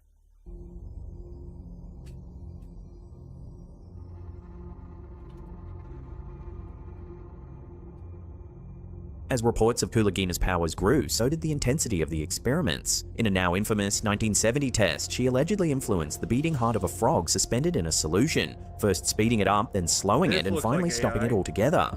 Such claims, coupled with reports that the Soviets were integrating psychic training into their cosmonaut program, sent shockwaves through the US intelligence community. The sensational 1970 bestseller Psychic Discoveries Behind the Iron Curtain solidified the narrative of a psychic arms race, directly influencing the United States to launch its own top-secret paranormal research programs. In 1977, the US Army's Gondola Wish program, later known as Stargate, was initiated to assess the Soviet threat and develop American psychic operatives. However, Kulagina's case was far from straightforward. From the beginning, she was plagued by accusations of fraud. A 1968 article in the Soviet newspaper Pravda cited a report from Moscow's Research Institute of Metrology which concluded she used small magnets concealed in intimate places. Skeptics have long maintained that her feats were nothing more than clever parlor tricks utilizing hidden threads and magnets. Yet the narrative of a simple, state-sponsored propaganda hoax is complicated by several key events. In 1974, Edward Naumov, the very man who filmed her most compelling demonstrations, was arrested by the KGB and sentenced to a labor camp. His official charge was unauthorized lecturing, but it was widely believed his true crime was his contact with foreign parapsychologists regarding Kulagina. This move by the Soviet authorities against a key proponent of her abilities seemed to contradict the idea of a coordinated deception. Furthermore, in 1987, Kulagina took the unusual step of suing the Soviet Ministry of Justice magazine, Man and Law, for defamation after it branded her a fraud. She won a partial victory, with the court ruling that the magazine could not produce direct evidence of trickery and ordering a retraction. Proponents of her abilities point to the documented physiological toll the experiments took on her. During sessions, her heart rate reportedly soared to as high as 240 beats per minute, and she would lose up to 2 kilograms in weight in just half an hour, suggesting an immense physical strain inconsistent with simple sleight of hand. After suffering a near-fatal heart attack in the late 1970s, her doctors advised her to curtail her activities. Ninel Kulagina died of a heart attack in 1990 at the age of 63. At her funeral, she was lauded not only as a hero of Leningrad for her wartime service, but also for her sacrifices to science. Whether a genuine psychic, a clever trickster, or something in between, Ninel Kulagina's legacy is undeniable. The grainy images of her seemingly moving objects with an unseen force played a significant role in escalating the Cold War into a new, strange battlefield of the mind. Her story remains a compelling chapter in the history of parapsychology, a testament to a time when superpowers sought any advantage, even those that defied conventional explanation.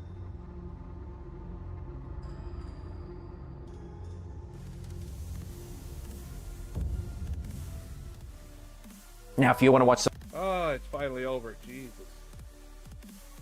At least his title was consistent with the video, because I called that out, but he was on top of it, so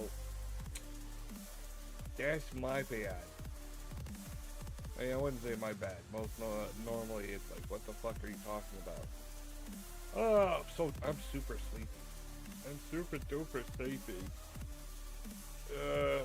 Alright. I think, boners, that I am going to wrap it up for the evening. I'm going to get some sleep.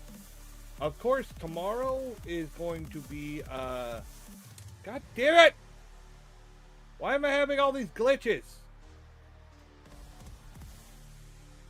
It's a gremlin. Fucking gremlin. So I think I'm going to wrap it up for the evening. I'm going to go get some sleep. We'll be back tomorrow night with more Ghost Bakery. Friday's still a toss-up, not sure what we're doing. But Saturday night, everyone's favorite, Cards Against Humanity, where I keep getting clips saying fucked up shit. Thanks all for coming. I'll talk to you tomorrow. Thank you for coming. Appreciate all the followers tonight, all the friends we made, the raid. Thank you all. Have a good night. Peace out.